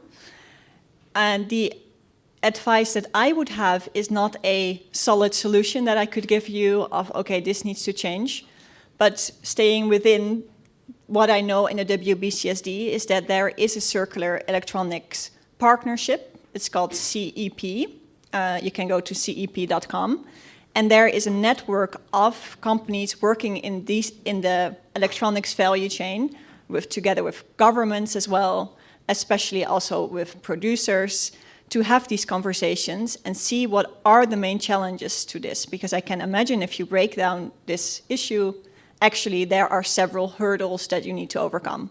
So my advice would be to take this problem to this group and to then together see what all these actors can do to develop a solution and be able to export that. Thanks. Thank you. Let's make an appointment to talk about that. Yeah, we can do that. Frank. Well, thank you for the question. I've actually been in Ghana, in Accra, and Aboboshi is the world's most infamous e-waste dump. But actually, when we look at Accra, there is a huge refurbishment going on.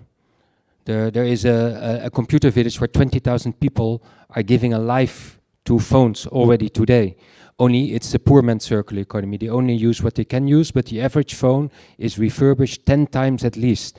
And when it's discarded, you can't really do anything with it. Now, the problem is as we know, there's lots of illegal, let's say, transport to these countries. And the question is who to trust, how to build a system with waste shipment regulation. It's labeled as, let's say, reusable, but is it reusable? There is a company called Closing the Loop in the Netherlands. What they do, it's material offsetting. When our ministry buys a telephone in the Netherlands, they promise that as much old phones from Africa are being recycled the proper way back in the Netherlands. So if it's an individual who wants telephones, I think it will be difficult. I will give you an example in South Africa from the Sims Group. It's a business. He knows all of those things. I'm asking, how would he get the devices that he needs and be allowed to export them from the Netherlands? I think he should not go to the Netherlands. I think there are so many phones already in Africa which are being used. The Sims Group is importing from Southern Africa all kinds of phones with the help of the informal sector and with a professionally set up methodology of refurbishment, so not a poor man's circular economy. They are repairing it and offering them in the townships computers, telephones which are refurbished. So I would say you have all the material already close at home. Everybody has a phone in those countries. They pay with it, they use it. So I would not make a link with the Netherlands importing. I would set up a local circular economy where you don't have this waste shipment issues. Thank you for that. Well, I'm not an expert on this topic, so I think already important point was made. One of the issues actually on my slide on e-waste, that 20% of our discarded products are exported, of which around 25% illegally. So probably there is already a lot of stuff in there which we actually don't want. So I think I link to what you said and build on what is already there. And if there is this huge industry already around refurbishment, there is already this big opportunity on building on that. But again, I'm far from expert here. So. Thank you. Okay, questions from the floor. Dirk. My name is Dirk Nelen. I'm working as a researcher at VITO, the Flemish Institute for Technological Research. My question is that a lot of circular economy efforts are being driven by government authorities, by government policies. You know that? What I see increasingly is a loss of trust of people in their governments. We saw it with the government-run vaccination campaigns. Apparently there are politicians in the Netherlands who believe that we are governed by reptiles or mutant reptiles or something like that. So yesterday, military took over in Peru to safeguard the infrastructure of the country. So what I see is a risk of losing a lot of people engaging in the circular economy. So how do you think that this loss of trust will affect future policies, and can we neglect or keep on neglecting a relevant share of the population without endangering the circular economy progress? Thank you. Thank you for the question. Anybody want to take this on? Yeah, sure.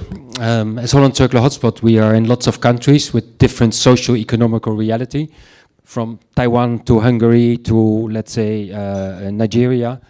To make a circular economy work, you need everybody on board, no? Government, businesses, etc. When we were in Lagos setting up a circular economy hub, they said if we leave it to government, it takes forever, nothing will happen. If we leave it to business, it's a little bit suspicious, it's a country club. If we leave it to the institutions, UNEP, etc., it will work perfectly, but it drops dead at the moment that the funding stops. So in the end, you need everybody on board. So you tend to work with the coalitions of the willing. And you see in countries like Vietnam, everything is top down. With the government behind this, everything will work, funding will follow. If you go to Nigeria, then it's the business community which is more likely to take the lead. And they know that they have to. Also, our companies, the Friesland Campinas, are working there, and they have to walk the talk. Now, they have these global commitments, but they have to take care of recycled collection. So typically they know that they can't do it alone. A company like Friesland Campina has to work with a local recycler. The local recycler, if he has a contract for 3 years, he can give an incentives to the local, let's say, informal sector, and then you start to close the loop. But in the end, government has to follow as well. So it's who takes the initiative differs from the socio-economical situation, but the action is there and things will move. And I think everybody knows circular economy is a little bit closer to the heart of people. It's not about climate change, which is fuzzy and vague, but it's a local bio-based bridge. It's a sharing platform. People can identify with it. It provides local jobs, especially waste management. So people like it. So, and because it's specific, people tend to follow. But who starts is different, but in the end you need everybody on board, and that differs from the country. I start with that. Anybody else want to take on the question? Well, I think maybe adding to that, I mean, circular economy is already taking up in many countries. There is a lot of interest in many countries, and well, it depends on where the energy is. But also the European Union is really pushing the circular economy, creating a huge market. Also setting the mechanisms, setting the rules of the game.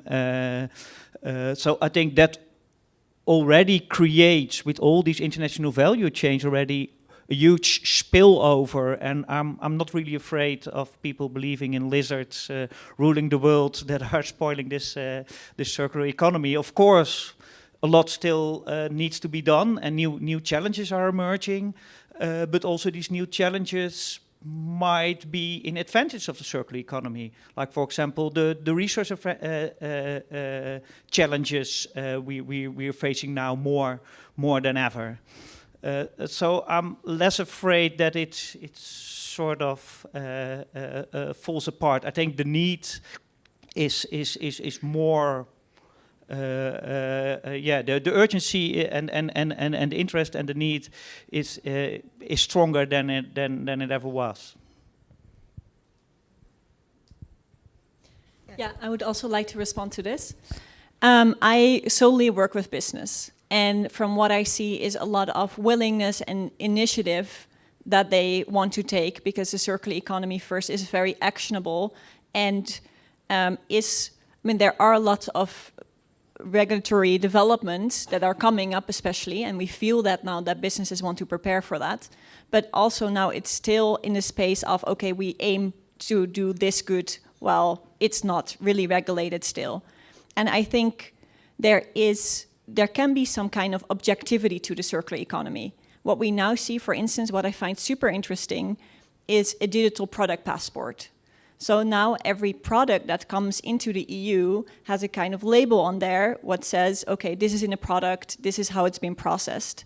And this is also great information then that passes on to the value chain. So I hope that this also creates some trust from people who work with it, that it's an objective thing that can help push forward to make processes more efficient, and maybe take some of that non-trust in governments away with systems that really make sure that there is some transparency.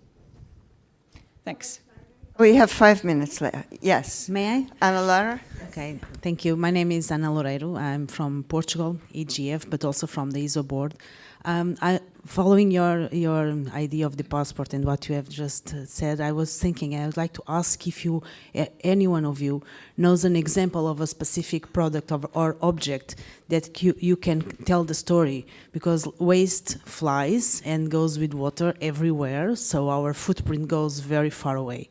So when we talk about a country and the circularity of a company, I would really like to know if you know any very specific example of a person buying an object and where that impact comes from, the labor, the social impact, where it comes from, and probably will be surprised. And this will be quite mediatic, and it will be perhaps very specific examples on how we can raise awareness, not only in big forums, but for the citizens. So I really would like to ask if you know any specific example where we can tackle all the stream and all the traveling of that object? This is one question. And for the first speaker, I would like to ask you one specific question about something you said. I would like to have your opinion about the recycling, the chemical recycling, because I don't really understood the messages you sent to us about that specific topic. Thank you. Let's start with Larissa answering the question about it's sort of about traceable stories, is maybe how I'm going to abbreviate that. And then we'll go to Freek. Yes. So the question about traceability, I really like that question. I have experienced myself with sustainability assessments, not just circularity assessments. So I dove into some supply chains in really, really detail. And the last product that I really did that for was for pepper. So with red pepper that you put on your dish to make it more tasty. So let's say. So I started with that product and I aimed to uncover throughout the entire value chain, okay, what are the negative externalities? What is the negative impact on the environment, on the social dimension, possibly also on the economic dimension? And we did this by looking at this product. I really have to keep this answer short because I could talk about this for hours. But we looked at this product, see, okay, how it's made up. A pepper has a pot, it has a cap, and it has the pepper in itself. The pepper comes from Indonesia. And so that's one thing we need to go into. The glass comes from Germany, and the cap was produced here in the Netherlands with then PP made from China. So we started mapping that supply chain. And already about 20 destinations came up, and 20 actors that we needed to trace back. And it went quite far. When you look at pepper, you also have the fertilizers that are being used. Then we go to the fertilizers. So it's really a never-ending almost story sometimes. At 1 second, you have to say, okay, we're at the origin here of the supply chain. Usually that's the mining or the agricultural stage, where you could say is an origin. But generally, for pepper, this already has origins of over 30 countries where these materials are extracted. Thank you. Can the person who asked the question to Freek repeat it, please? Chemical recycling. Yeah. What was the question exactly? You're talking to me, right? No, okay. not No? you. No? Oh, yeah? Yeah. You're talking to me, right? Okay.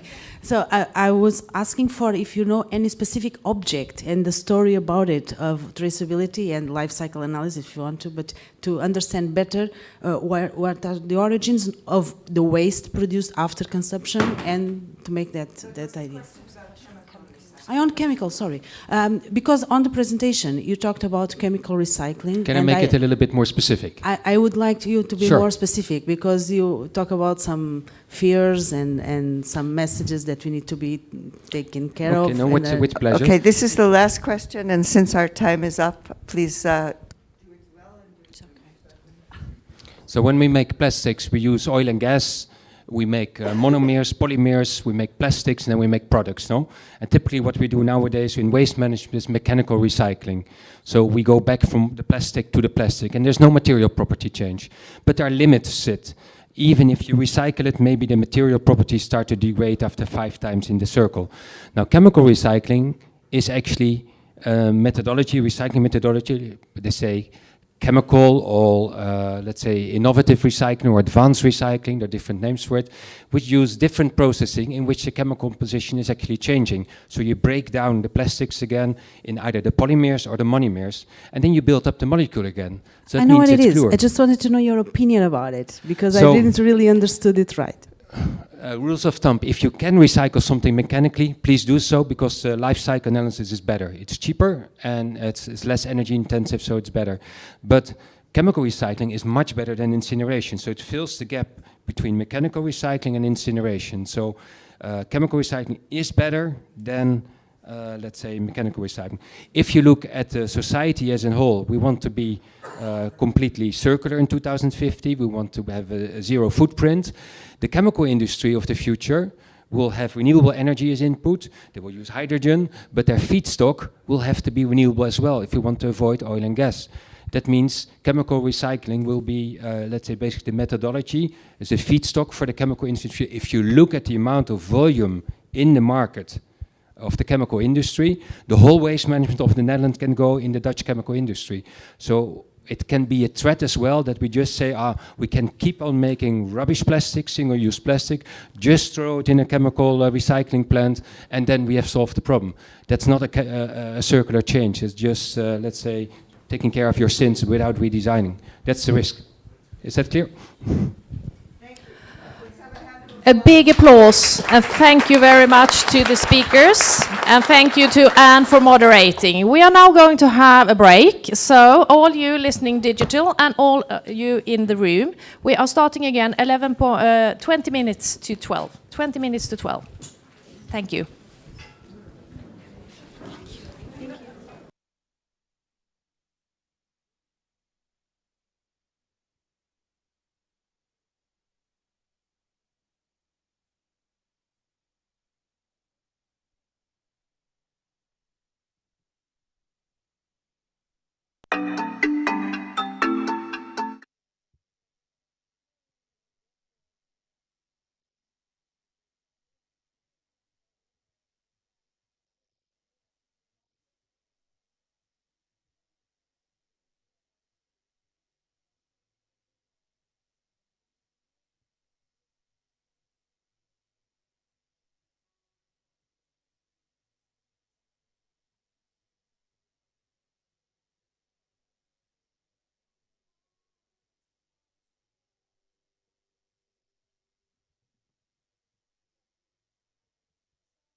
I hope you enjoyed your coffee. Hello, everybody. I just want to invite you back on your chairs so we can start again in a few minutes for the last presentations. Thank you.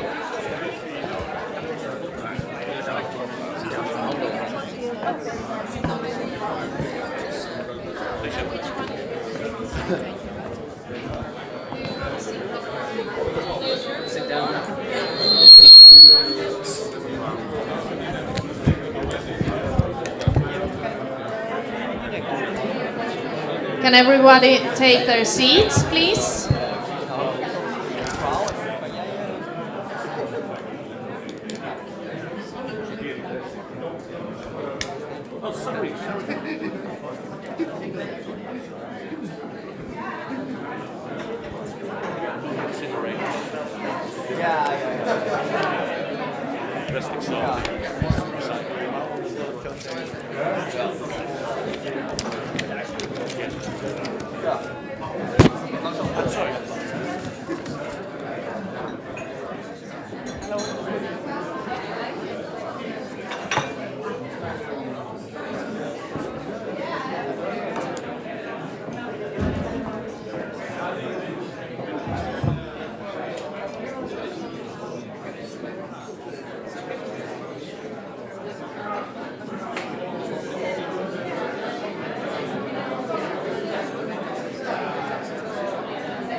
Okay, is everybody seated?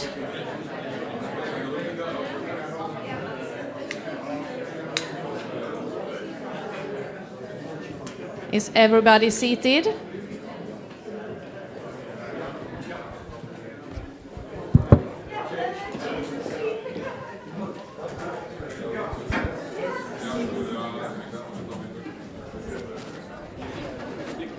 Okay. Welcome back after the coffee break. We will now continue this event today, the circular economy and the triple planetary crisis. But we are going to move to the marine litter problem. And we will have two speakers talking about marine litter and what has been done the last 5 years. And the first speaker is from the University of Leeds, and is Dr. Kostas Veilis, who has been the charge of the task force of marine litter within ISWA. He has been working with the task force for the last 5 years, but we did start talking about the marine litter problem earlier than that. And in the task force, we have had sponsors and partners who have been financing the work. So we say thank you very much to all of them who has been contributing to the results. And Kostas will start to talk about this 5 years journey in the marine litter problem. And then we will listen to a case study from Rotterdam. And that is going to be done by Linda van Rij. So we will start off with Dr. Kostas Veilis. Please, the floor is yours. Thank you, dear Gunilla. Good afternoon, everyone. It's such a great pleasure to be back here in Rotterdam, and actually, this has been the last place I visited before the closure of the pandemic, and here we are back here in person. How good is that? It's really rewarding. It's also a very sentimental moment, I would say, for me, because it is many years, as Gunilla has explained, that we have been working collectively on this task force on marine litter. And we are now at a point that everything seems to be start taking off, and this global crisis is really starts to turn into action. So for the next few minutes, what I will be doing is focusing actually on giving you a summary of some of our activities over these last 5 years, but also I have the pleasure to give you a very, very quick overview, like a preview of a study we have done here for Rotterdam, trying to assess how Rotterdam is managing the plastics and if it's escaping and how to the environment.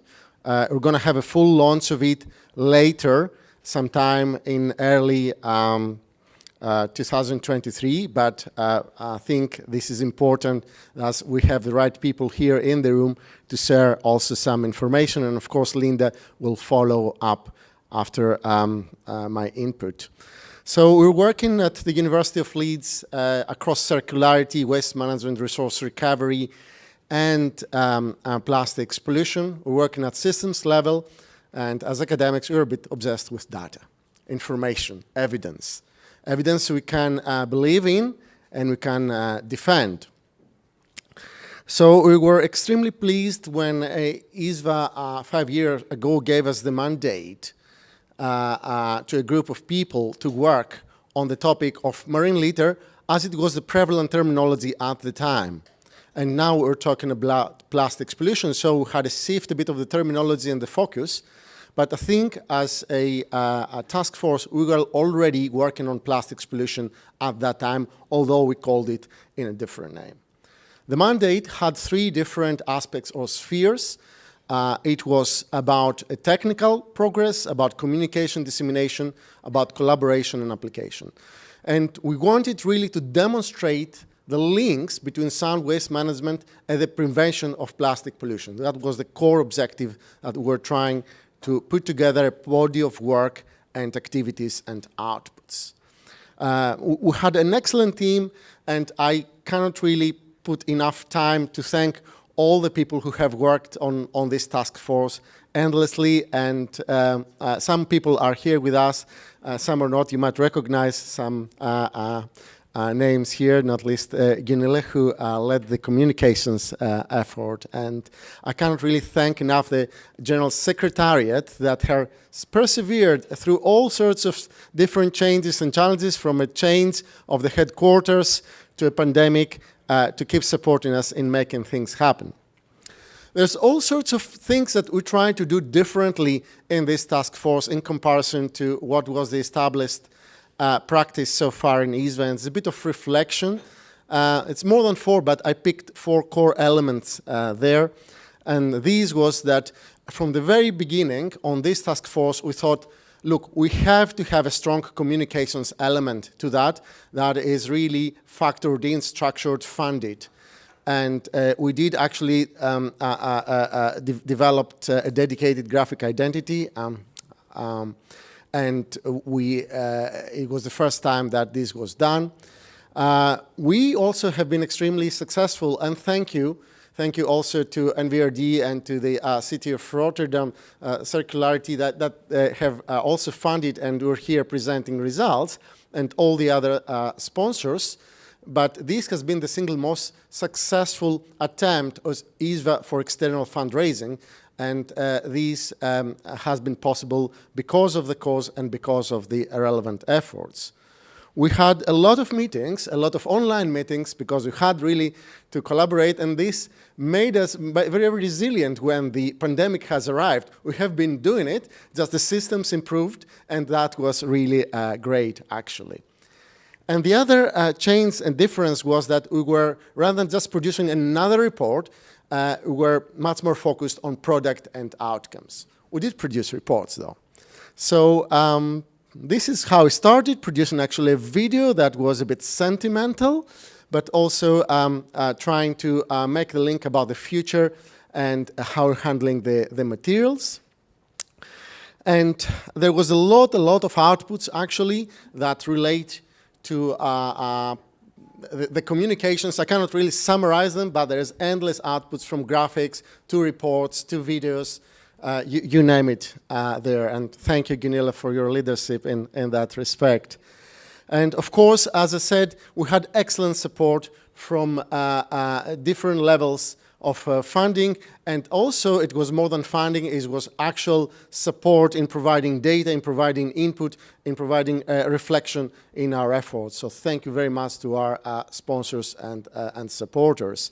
And of course, not least, to Håkan Rylander, who was really leading the effort. He sends his apologies, he would have loved to be here in person. We have treated that as a global challenge from that time. We knew it is as such. And here we are now with an official recognition that this is going to be the single most important thing to be addressed after the Paris Agreement for climate. We have acknowledged from day one the complexity of the challenge. It's even more complex than anthropogenic climate change for many reasons. And we have tried to dissect this complexity, taking a systems approach, looking at the entire life cycle, looking at the underlying failures that have to be addressed. We also explicitly linked that to the Sustainable Development Goals. And we stated explicitly and strongly that, look, we have a target in 14.1 to really eliminate the land-based sources of waste into the sea. But this is not possible if we don't act to achieve other targets, not least those who are associated with how we manage waste, or how we do consume, and so on. And we did produce a report, okay? This report was a seminal report in a sense that collated all the evidence and relating how sound waste management could be stopping actually a large part of plastics pollution from happening in the very first place. And you see a Brazilian translation here of the report, because I'm going to give kudos to our president, who was, as vice president of ISVA at the time, really believed in that and took the effort to translate it also into Portuguese to reach that audience as well. So we had three key priorities that emerged as top actions out of this report. And we made a call for having sound collection for all fellow citizens across the world as a single most effective way to stop plastic pollution, point. And also messages on the other end of the spectrum for places like actually a city of Rotterdam or the Netherlands, stopping flying tipping and littering, and also closing the dump sites, especially those in close proximity to water bodies, and surprisingly there are those, many of those are affected by flooding and so on. To this, we had no hardcore evidence other than common sense and anecdotal evidence from different sources. However, the evidence was produced and came from all the scientific community in the years in the meantime. What we have seen there also is that trying to make the linkage with the biggest source of the problem. Basically, if the waste is not collected, it has to end somewhere, either dumped on land, dumped on the water, or burned in the open. Actually, we were the first ones to put very clearly the topic of open burning of the plastic waste as a core element, which denoted the shift from the term of marine litter to wider plastics pollution, encompassing the damage across the life cycle and to all environmental media. We also pointed out on another major aspect, which we haven't worked much, and maybe something to keep reminding to the world and an action for the future, that we cannot really solve the microplastics crisis without solving the macroplastic crisis, because there's a huge stock of macroplastics that degrades and fragments, breaks down in much faster than we thought in previous decades, and all this stock will keep producing microplastics even if we stopped the waste from getting into the environment tomorrow. Interestingly, our proposition that the collection of waste is the single most effective action that could be taken globally to prevent plastic pollution was confirmed by the most sophisticated model that has produced a couple of years ago, and my team has at the University of Leeds has worked on that and published in Science. That was the P2O model, and demonstrated that if you identify the single actions, the most effective is collecting the waste, but it wouldn't solve the problem on its own. We need action across the life cycle. That was also a message. So this effort was an effort of disseminating and putting the message into major international fora and the other stakeholders. It was an outward conscious effort, and we said, no, we don't want to go to the individuals. We're not trying to change behaviors here, but we really want to influence other major stakeholders and organizations. So had an excellent kickstart already talking to the United Nations conference, one ocean conference in New York, and so on. In the very first year, we have already been able to target major international events and fora that had an agenda and have our presence there. Most importantly, and thanks to the opportunities for other stakeholders, we have been able to participate in all United Nations Environment Assemblies and participate in side events, make interventions in those, and also work on the finance aspect, been early in the KfW, pick events like the World Environment Day, and make interventions in the Society of the Environment and so on. I'm just picking some of the actually over 100 presentations we have done over these years across the world in different settings and different stakeholders. It has been a marathon of sprints, actually. It has been a bit crazy, and these were just some of the recent ones. So the type of interventions we did, we can categorize them in different ways, but they were both important international events. They were training of other stakeholders, for example, 40 people in GIZ. Congresses, we managed to have sessions in all the 5 congresses and informing stakeholders, which are very, very active and important in that respect. Pandemic hasn't stopped us, as I said, because we were really prepared for it. Actually, it gave us access to other audiences. This is from a presentation we did for GIZ, training some 50 of their experts there on the plastic pollution calculator, which I'm coming to in a second. But most importantly, in all the UNEA resolutions that have been preceded the resolution for the treaty to pathway to treaty to end plastic pollution, we had other relevant resolutions, and our messages on that were actually spot on, and the resolutions reflected and put waste management on the agenda in a most comprehensive and decisive way. Now, the other thing we did on the technical side, as I said, it's good to have something to say, but it's much better if you can quantify it, if you have strong, tangible, reliable evidence that comes with data. It comes with data analytics and system analytics. So the task force was really the first one to develop a toolkit, an actual toolkit for the International Solid Waste Association from the ISVA to the world to quantify plastics pollution at city level. And we developed the plastic pollution calculator for that. In that, we recognize the complexity, and as the science should be doing, and engineering try to cut through it, make sense of it. So we developed a very comprehensive, what we would call conceptual framework, understanding what affects plastic pollution in relation to solid waste, and then from the type of consumption to the type of formal or informal waste management systems that are in place, and then how it leaks into the environment and also the transmission into the environment in a single integrated place. This is a step-by-step approach. I'm not going to go into the details, but it remains an absolute state of the art, offering insights and data analytics that no other toolkit can do. Of course, we had really the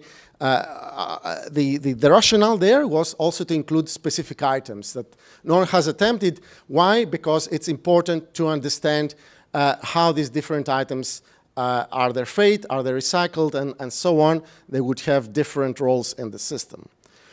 We saw also the big picture. We have summarized ways to summarize the big picture, because sometimes the decision makers just want to see one simple thing, okay? And as you see here, we have all the different fates, and as I said, we were the first ones to very openly, explicitly, not just talk, but also quantify the open burning, which is an inconceivable thing for the Rotterdam, but is a tremendously damaging reality and aspect of plastic pollution across the global south. The toolkit can give us then options to start a structured evidence-based approach to mitigate plastics pollution at city level with evidence linked to specific causes of the problem, to specific places and sources of release into the environment, and has the ability to have this spatial element. And you can see that, for instance, applied in the city of Da Nang in Vietnam, and we have been doing similar things for the Rotterdam. So you have the option to apply this across the world now in many, many very different cases. And not least, we had the pleasure first to apply it in a landmark study in the island of Bali in Indonesia, a major touristic place that is suffering considerable damage from open burning and actually pollution of the waterways and the sea. And then, I don't know if you have visited there. If you visit at the wrong period, it's really shocking that such a magical destination is at the moment affected so badly by these uncontrolled material flows and management. And we turned this in collaboration with the Bali Partnership and Systemic into a geospatial mapping and data analytics portal. And of course, we were in position for the first time. Sizva, previous president who has been instrumental in also setting this thing in motion, Mr. Mavropoulos, to make a statement and say, now, look, we can link now with evidence, with numbers, plastics pollution with waste management and vice versa.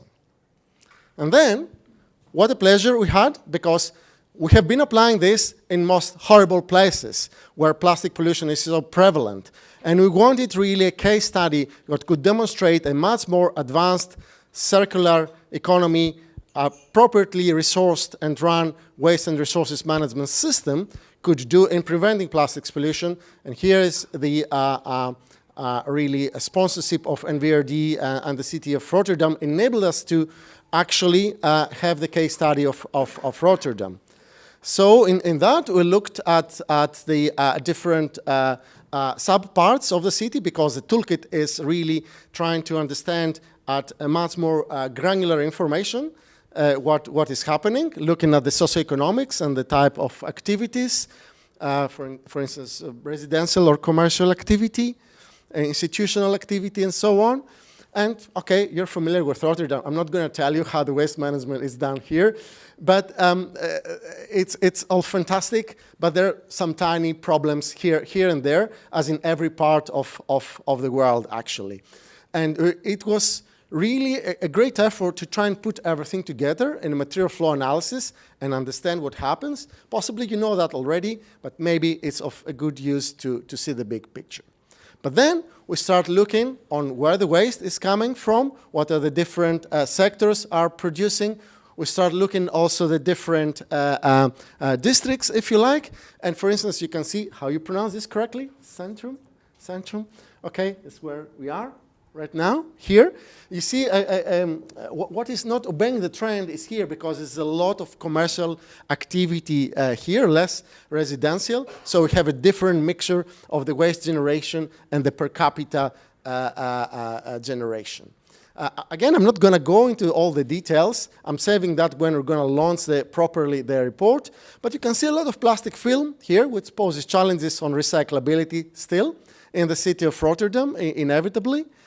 And in terms of emission sources, our analysis has confirmed, despite the excellent street sweeping and automated street sweeping capabilities, still, what is littered and is not effectively gathered is the major source in Rotterdam. And maybe a bit of fly tipping in the outskirts, maybe some bins overflowing while collection, if you have some old bins, but not many, you have a lot of underground storage, I understand. Now there's a wealth of information here. You can see it in different ways. You can see it in absolute emissions, or you can see it on per capita, and these things differ. You can see also how it gets there, because all the drains are covered actually in Rotterdam. The drains don't play such an important role as a pathway to the water body, but what is gathered from surface runoff or directly into the water has a greater importance. There's water proximity in Rotterdam, which makes it much more prone than other places for items eventually that have escaped in the environment to find their way into the water. You can see the relative performance of the different districts here, and you can see again different ways of displaying the data. Again, the Centrum, you see, if you see it on an absolute plastic emissions, is somewhere not leading. If you see it on per capita, is really much more, because there's more commercial activity here, less residential, and so on. So there's a wealth of information here. I'm not gonna share the conclusions because Linda is gonna really talking about it in a moment. I'm gonna be concluding now with a few thoughts about the big picture again. We had the opportunity to apply this across the world with really important partners, and we start developing a typology of how the different cities and parts of the world are behaving in that respect. But if you're going to demonstrate the breadth of the different realities of the world and what the toolkit is telling us, if you take as a unit what is emitted in the environment in Rotterdam per year, per person. If you go in Surabaya in Indonesia, which is a major industrial hub in the middle Java, it's 500 more times. 500 more times. If you go now, if you go to Cairo, Egypt, where you applied in an informal settlement next to the river, is almost 3,000 times. So when you have informal settlement with no waste management at all, you'll end up with 3,000 times more plastic pollution emitted into the environment in the form of items or open burning. And we are developing further those things. Some very, very small insights about what we've learned by applying the methodology. We need data. Waste generation, grossly underestimated in many parts of the world because nobody's measuring, especially for commercial and institutional. Open burning, important to quantify. Nobody looks at it. It's out of mind, out of sight. We don't think we're producing this waste. Informal sector, very, very important to find a way to measure it. And actually, we have a lot of uncertainties. We have been able to work and do an expert elicitation to understand the emissions factors. This is work in progress, but there's a lot of scientific work to be done. The reports are going to be launched, and hopefully we'll see much more their presence again from our colleagues here in Rotterdam. We have been collaborating with other toolkits like the waste flow diagram as an entry-level quantification toolkit. We have been supporting other organizations on the pathway to the treaty. For example, when the Worldwide Forum for Nature published this landmark report making the case, we were there, we actively supported it, and here we are with a treaty, with all this work that we have done. We can put it now to action to try inform the treaty, but also inform the action on a local, municipal level across the world, hopefully even much so in Rotterdam. This has been possible only through collaboration, and the partnership with the University of Leeds enabled us to unlock also research funding to apply these toolkits across the world, create training for the United Nations, and so on. So I'm closing with that. Where are we 5 years later? We can, with great certainty, say a few bold statements that have emerged out of our work. Plastic pollution is now a key driver for managing solid waste and resources management across the world. We can prevent the plastic pollution, but we need immediate, decisive, and concerted effort in that direction. And quantification and baseline toolkits and scenario building toolkits are going to give us the evidence base that we need to do that in an efficient and effective way. And that's a message internally also for our sector, that they have to realize now that the traditional drivers for handling waste had an important addition, avoiding plastics pollution, and it's really important to act on this, and it will give us another core reason for managing our resources sustainably. Thank you very much. Thank you for your hospitality and collaboration in having Rotterdam also as core part of the Marine Litter Task Force. Thank you.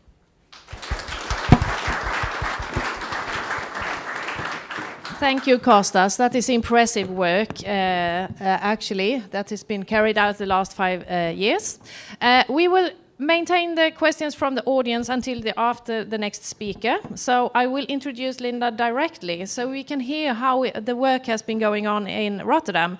And you have been the project manager for the case study here in Rotterdam, and we are very interested to hear how the work has been carried out. So please, Linda, the floor is yours.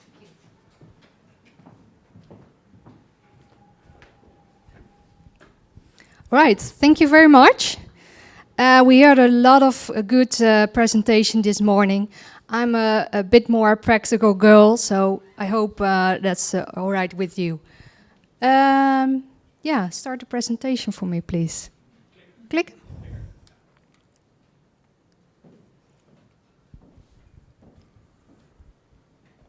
There I am. Project Manager of Marine Litter in Rotterdam. I would like to tell you something about what we do against marine litter in Rotterdam, how we do this, and why we do this.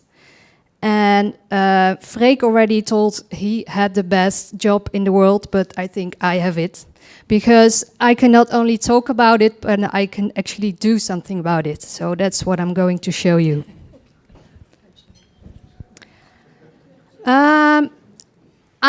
I would like to tell you something about the purpose of this research for Rotterdam. Something about the marine litter strategy in Rotterdam that I wrote. Some examples from the city, the recommendations of the ISRA case study, and then the next step, the transition of plastic. Well, that said, all of the population in Rotterdam live within 2 kilometers of the water, and a large majority within 1 kilometer. So litter has a high potential to end up as marine litter in Rotterdam.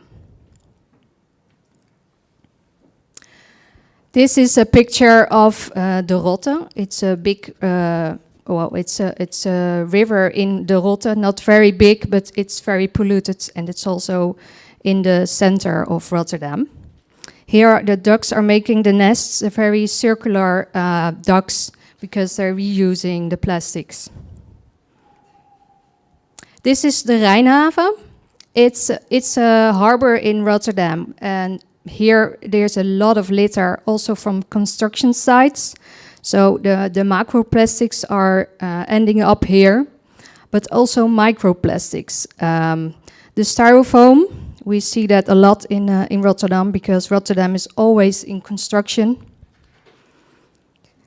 And we find a lot of nurdles here. There are pre-used plastics to make the plastic products, but they also end up here. And we have some volunteers that counted the nurdles in 1 square meter, and they found 7,000 of them.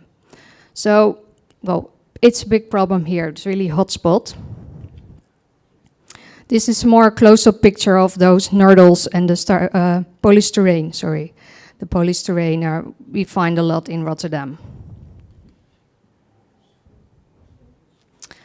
This is not snow or ice, but also litter and polystyrene we find in the Keilenhaven. It ends up here with the tides and the wind. And these are not jellyfish, but real Rotterdam plastic bags that you can see floating around in the Rotte again. So, how can we make a difference? It starts with a personal story. 3 years ago, I went on a world trip, and when I came back, I decided to make more impact. That's when I met the program manager and the alderman of sustainability in Rotterdam. And there's where the marine litter started.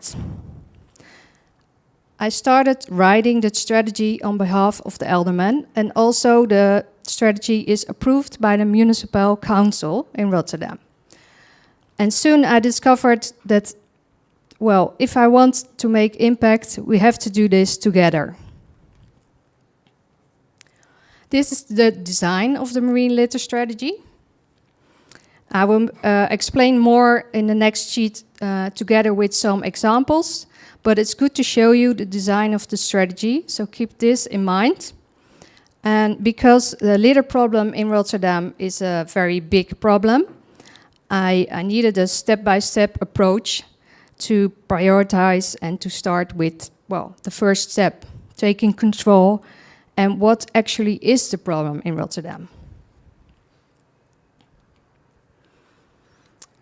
So I will explain from examples from the city. I can talk about this for hours, but I only have 20 minutes, so I selected some highlights for explaining how the strategy works. first step is taking control. We have some collaboration in the region with parties such as Rijkswaterstaat, the Port of Rotterdam, the province, with colleges, universities, companies, NGOs, all in the field of plastics and microplastics. Together, we take responsibility of the litter problem, and we establish some good partnerships. The next step is a problem exploration. Twice a year, the litter in and around Rotterdam is monitored and mapped. So we know where the hotspots are in Rotterdam. And we know where we have to clean them. Also, we did a litter ID with the Wageningen University to find the source of the litter and also to talk about where this is coming from with the volunteers, with the citizens, and the local companies. They helped clean up and analyze and discuss this problem, but also to find who is responsible and what is the solution. We have to work together to prevent this plastic litter. Well, the next step is implementing and monitoring. And this step came faster than I expected because the ideas from the people were overwhelming. It was a real energizer for me, but also very hard work to put all these ideas to practice. But I managed, and we are testing some litter traps in Rotterdam now. We have in total 8 systems and 5 different kinds of litter traps. And we are testing them for 2 years now. And next year we're starting with another litter trap. They are for cleaning, but also to monitor the hotspots and to find the source of this litter. We have the participation of the local residents and also colleges to find out what's in it. Again, some hotspots in Rotterdam.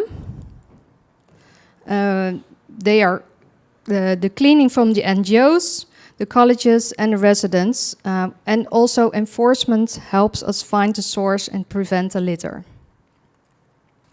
And this summer we did a plastic attack with the primary schools and the Maritime Museum to clean up and to educate and to increase awareness among the visitors and also the primary school students. We discovered that styrofoam from construction sites are very polluting Rotterdam. So we started a pilot among the biggest construction companies. We informed the site inspectors and the permit issuers about the problem and how to prevent styrofoam waste. The next step, to raise awareness, we have more than 50 golden circular sidewalk tiles made from our own litter from the water, with a QR code on it that you can scan with your mobile phone to have more information about this project.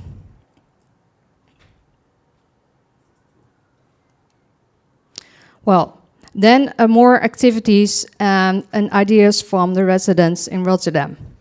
It led to more and more energy and ideas. So I needed to focus on one river in Rotterdam. The most polluted river in the center, it's the Rotte. And we started the pilot, the Rotte Plastic Free.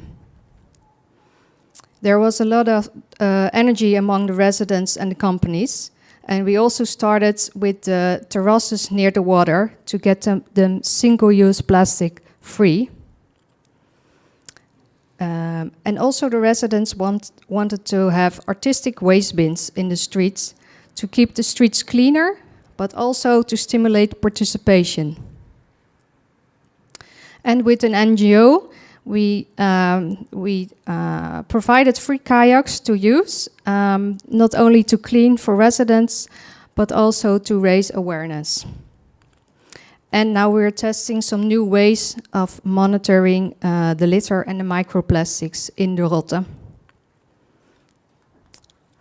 Last thing, we have some circular things where we do with the waste we find, such as the golden sidewalk towel, the circular litter traps, and the circular floating parks to prevent single-use plastics.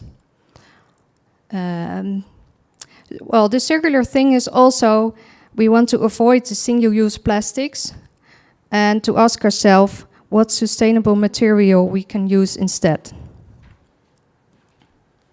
So what are the next steps? Well, still after 2.5 years of hard work, for me it felt like not really something changed. We did a lot, but nothing changed.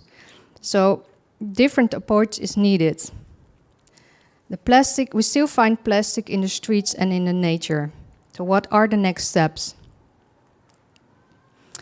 Well, the recommendations of the ISWA case study. Kostas and his team showed us what he did and the recommendations. These recommendations help me to reschedule on the agenda of the management team of the city of Rotterdam. They talk about improving street sweeping, improve storage containers, and to reduce fly tipping. But I think the recommendation to focus on the single-use plastic is the best. Not only to stop using single-use plastic, but to also ask ourselves, do we really need to use all this plastic? Or can we use other materials, more sustainable materials? The transition of plastic. That is the next step that we're going to take. Plastic from waste into a product with value. Here you can see Lanzig's ladder. We want to focus on refuse, reduce, and reuse instead of recovering and recycling. We're going to start some new projects in 2023. To start with, the Plastic Smart Cities with WWF. It's a worldwide collaboration. Cities that want to prevent plastic pollution, learn from each other, inspire each other, and see what works best. Also, with Rotterdam festivals, we're going to look if it's possible to get the events and festivals in Rotterdam free of plastics. With the help of specialists on reusing food and drink containers, mission reuse and pack back. Next year also King's Day is in Rotterdam, so we hope that we can have a plastic-free King's Day. We are expanding the plastic-free terraces to the whole city and behind the counter of cafes and restaurants, because they just want to become as plastic-free as possible. At the end of the use of plastic, you can recycle, and we have to find better solutions for this. Not only to recycle, but also have high-quality ways of recycling. And then at the end of the plastic chain, you have recover. And also to prevent plastic pollution entering the nature and the water, we have the litter traps on the hotspot that we keep monitoring. Well, thank you very much for listening. I hope I explained what we did in Rotterdam as best as I could. If you're interested, I've been also to Greenland on an expedition with the University of Wageningen to study marine litter and to find the source there and to speak to the local citizens there about this problem. I've made a vlog about this. You can find it on my LinkedIn. It's in Dutch, but I think the pictures and the vlog speaks for itself. The questions we do later, right? No, Or we now? will do them now. And we will start to say thank you very much for an excellent presentation. Thank you. And I would also like to invite Kostas up to the floor and ask if we have any questions for the speakers. We will start there. Say your name and the question. Yes, my name is Erica van Doorn, and I have a question for the project manager, because earlier this morning we had a question about involving residents and the lack of trust that could be there vis-à-vis government or local government. And hearing to your talk, your presentation, it seems there was not a lack of trust in any way. So could it well be that actually working on the circular economy could actually be a solution for lack of trust and building new relationships? Yeah, it's a very good question. Well, we have a lot of citizens in Rotterdam, and I really worked on the energy of those citizens. So they came up with the ideas, and they came up what to do against this marine litter problem in the first place. So maybe that helps if you want to talk to them about the circular economy. Thank you. Do we have any other questions? Yes, we have two. If we start with Larissa and then Dirk. Yes. Yeah, thank you so much. A question that I have is about the engagement of this with business. I know, for instance, and I worked at Ahold Delhaize myself, so managing Albert Heijn and working on their plastic packaging as well. And I know they also have a roadmap and set ambitions to reduce single-use plastics. Well, there's also the EU directive that phases that out, but also just redesigning their plastic packaging to not end up in litter. Because I saw the chart, I saw that a lot of the litter was, for instance, the films and plastic packaging that's not really recyclable.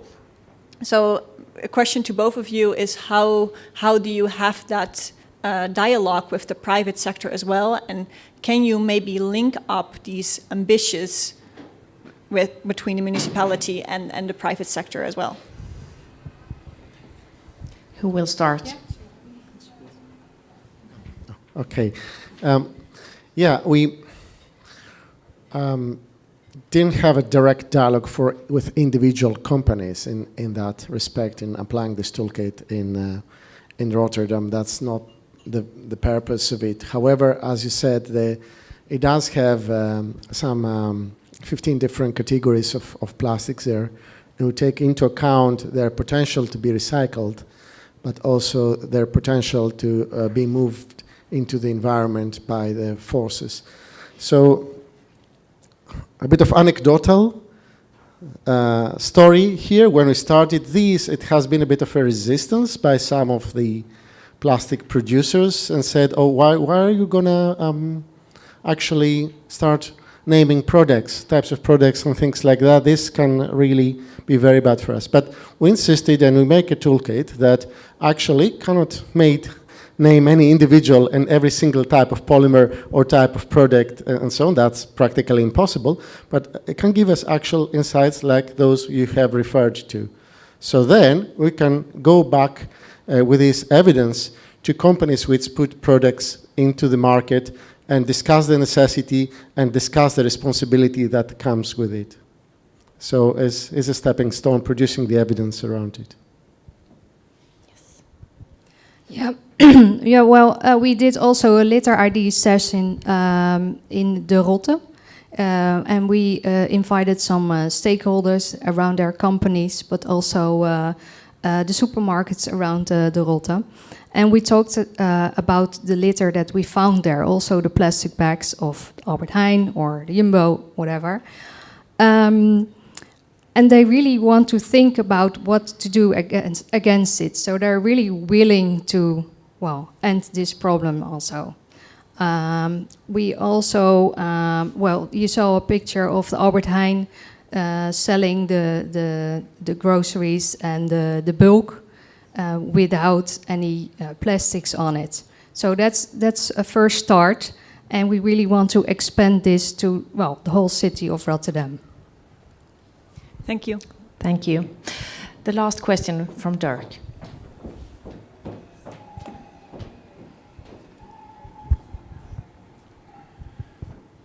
Yeah, I heard you tell us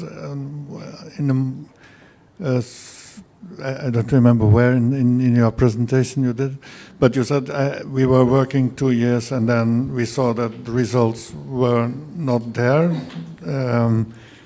I don't know whether it was corrected afterwards, that you started with other actions that had results. So my question is, were you able to monitor the effects of all the actions that you had proposed or that were implemented? And if so, what were the results of the monitoring? Yeah, well, I actually said it felt like nothing changed, so I don't really know for sure. That's because, well, it's a small project on marine litter, and that is a very big problem. So we are doing some monitoring. We started it 2 years ago, so it's still, well, I don't know how it works with studies, but you first have to have some data to compare it.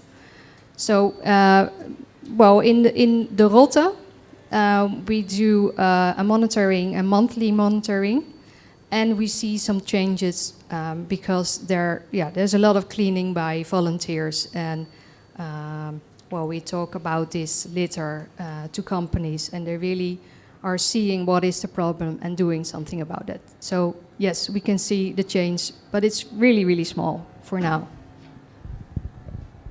Thank you very much. I do have a question for you, Kostas, and it comes from my mind. When we started the task force in 2017, we launched a tagline. It was "Turn off the tap." Were we the first organization with this tagline, or was it already out there? Because now you can hear it everywhere. Turn off the tap. Well, tricky to say. I mean, there's nothing original in this world, as the great writers and poets will tell you, finding clever ways to copy from each other and reinvent. So we're reinventing narratives, we're reinventing words, we're reinventing ways to talk around things, but we definitely haven't copied. So I don't know, maybe someone else has used it. Think about the circular economy that has been in circulation from academics for 40 years, but became popular only the last 10 years. So I think it would be interesting to see, but definitely it was an effective method, and it was a strong, straightforward message there, and linking it to the waste management was also absolutely original. So in that respect, we should congratulate ourselves. Thank you very much. Now, thank you very much to our speakers, and you can please take the seat. Thank you. Just a few remarks. We have heard a lot this morning. We have heard about the triple planetary crisis, and we have heard that actually waste management is able to do a lot to contribute to the solution of the triple planetary crisis. We have also heard about the circular economy, and circular economy goes hand in hand with waste management. It's a sustainable waste management. And we all need to do things to be sustainable in the future and to be really circular. This is important, and I'm really glad to hear that textile is going to be the new plastics that we are going to talk about. So that's also very interesting. The third remark I would like to do is financing. Financing and legislation. It's very important to have finances and enough to do changes in the system wherever you are. It's the same all around the globe. And we also need legislation that drives in the right direction so we can actually be circular and have a sustainable waste management in the future. So I'm very happy that ISWA and VRD and City of Rotterdam organized this event this morning. So I would like to end this morning's event with a great applaud to the organizers and to all the speakers. Thank you very much.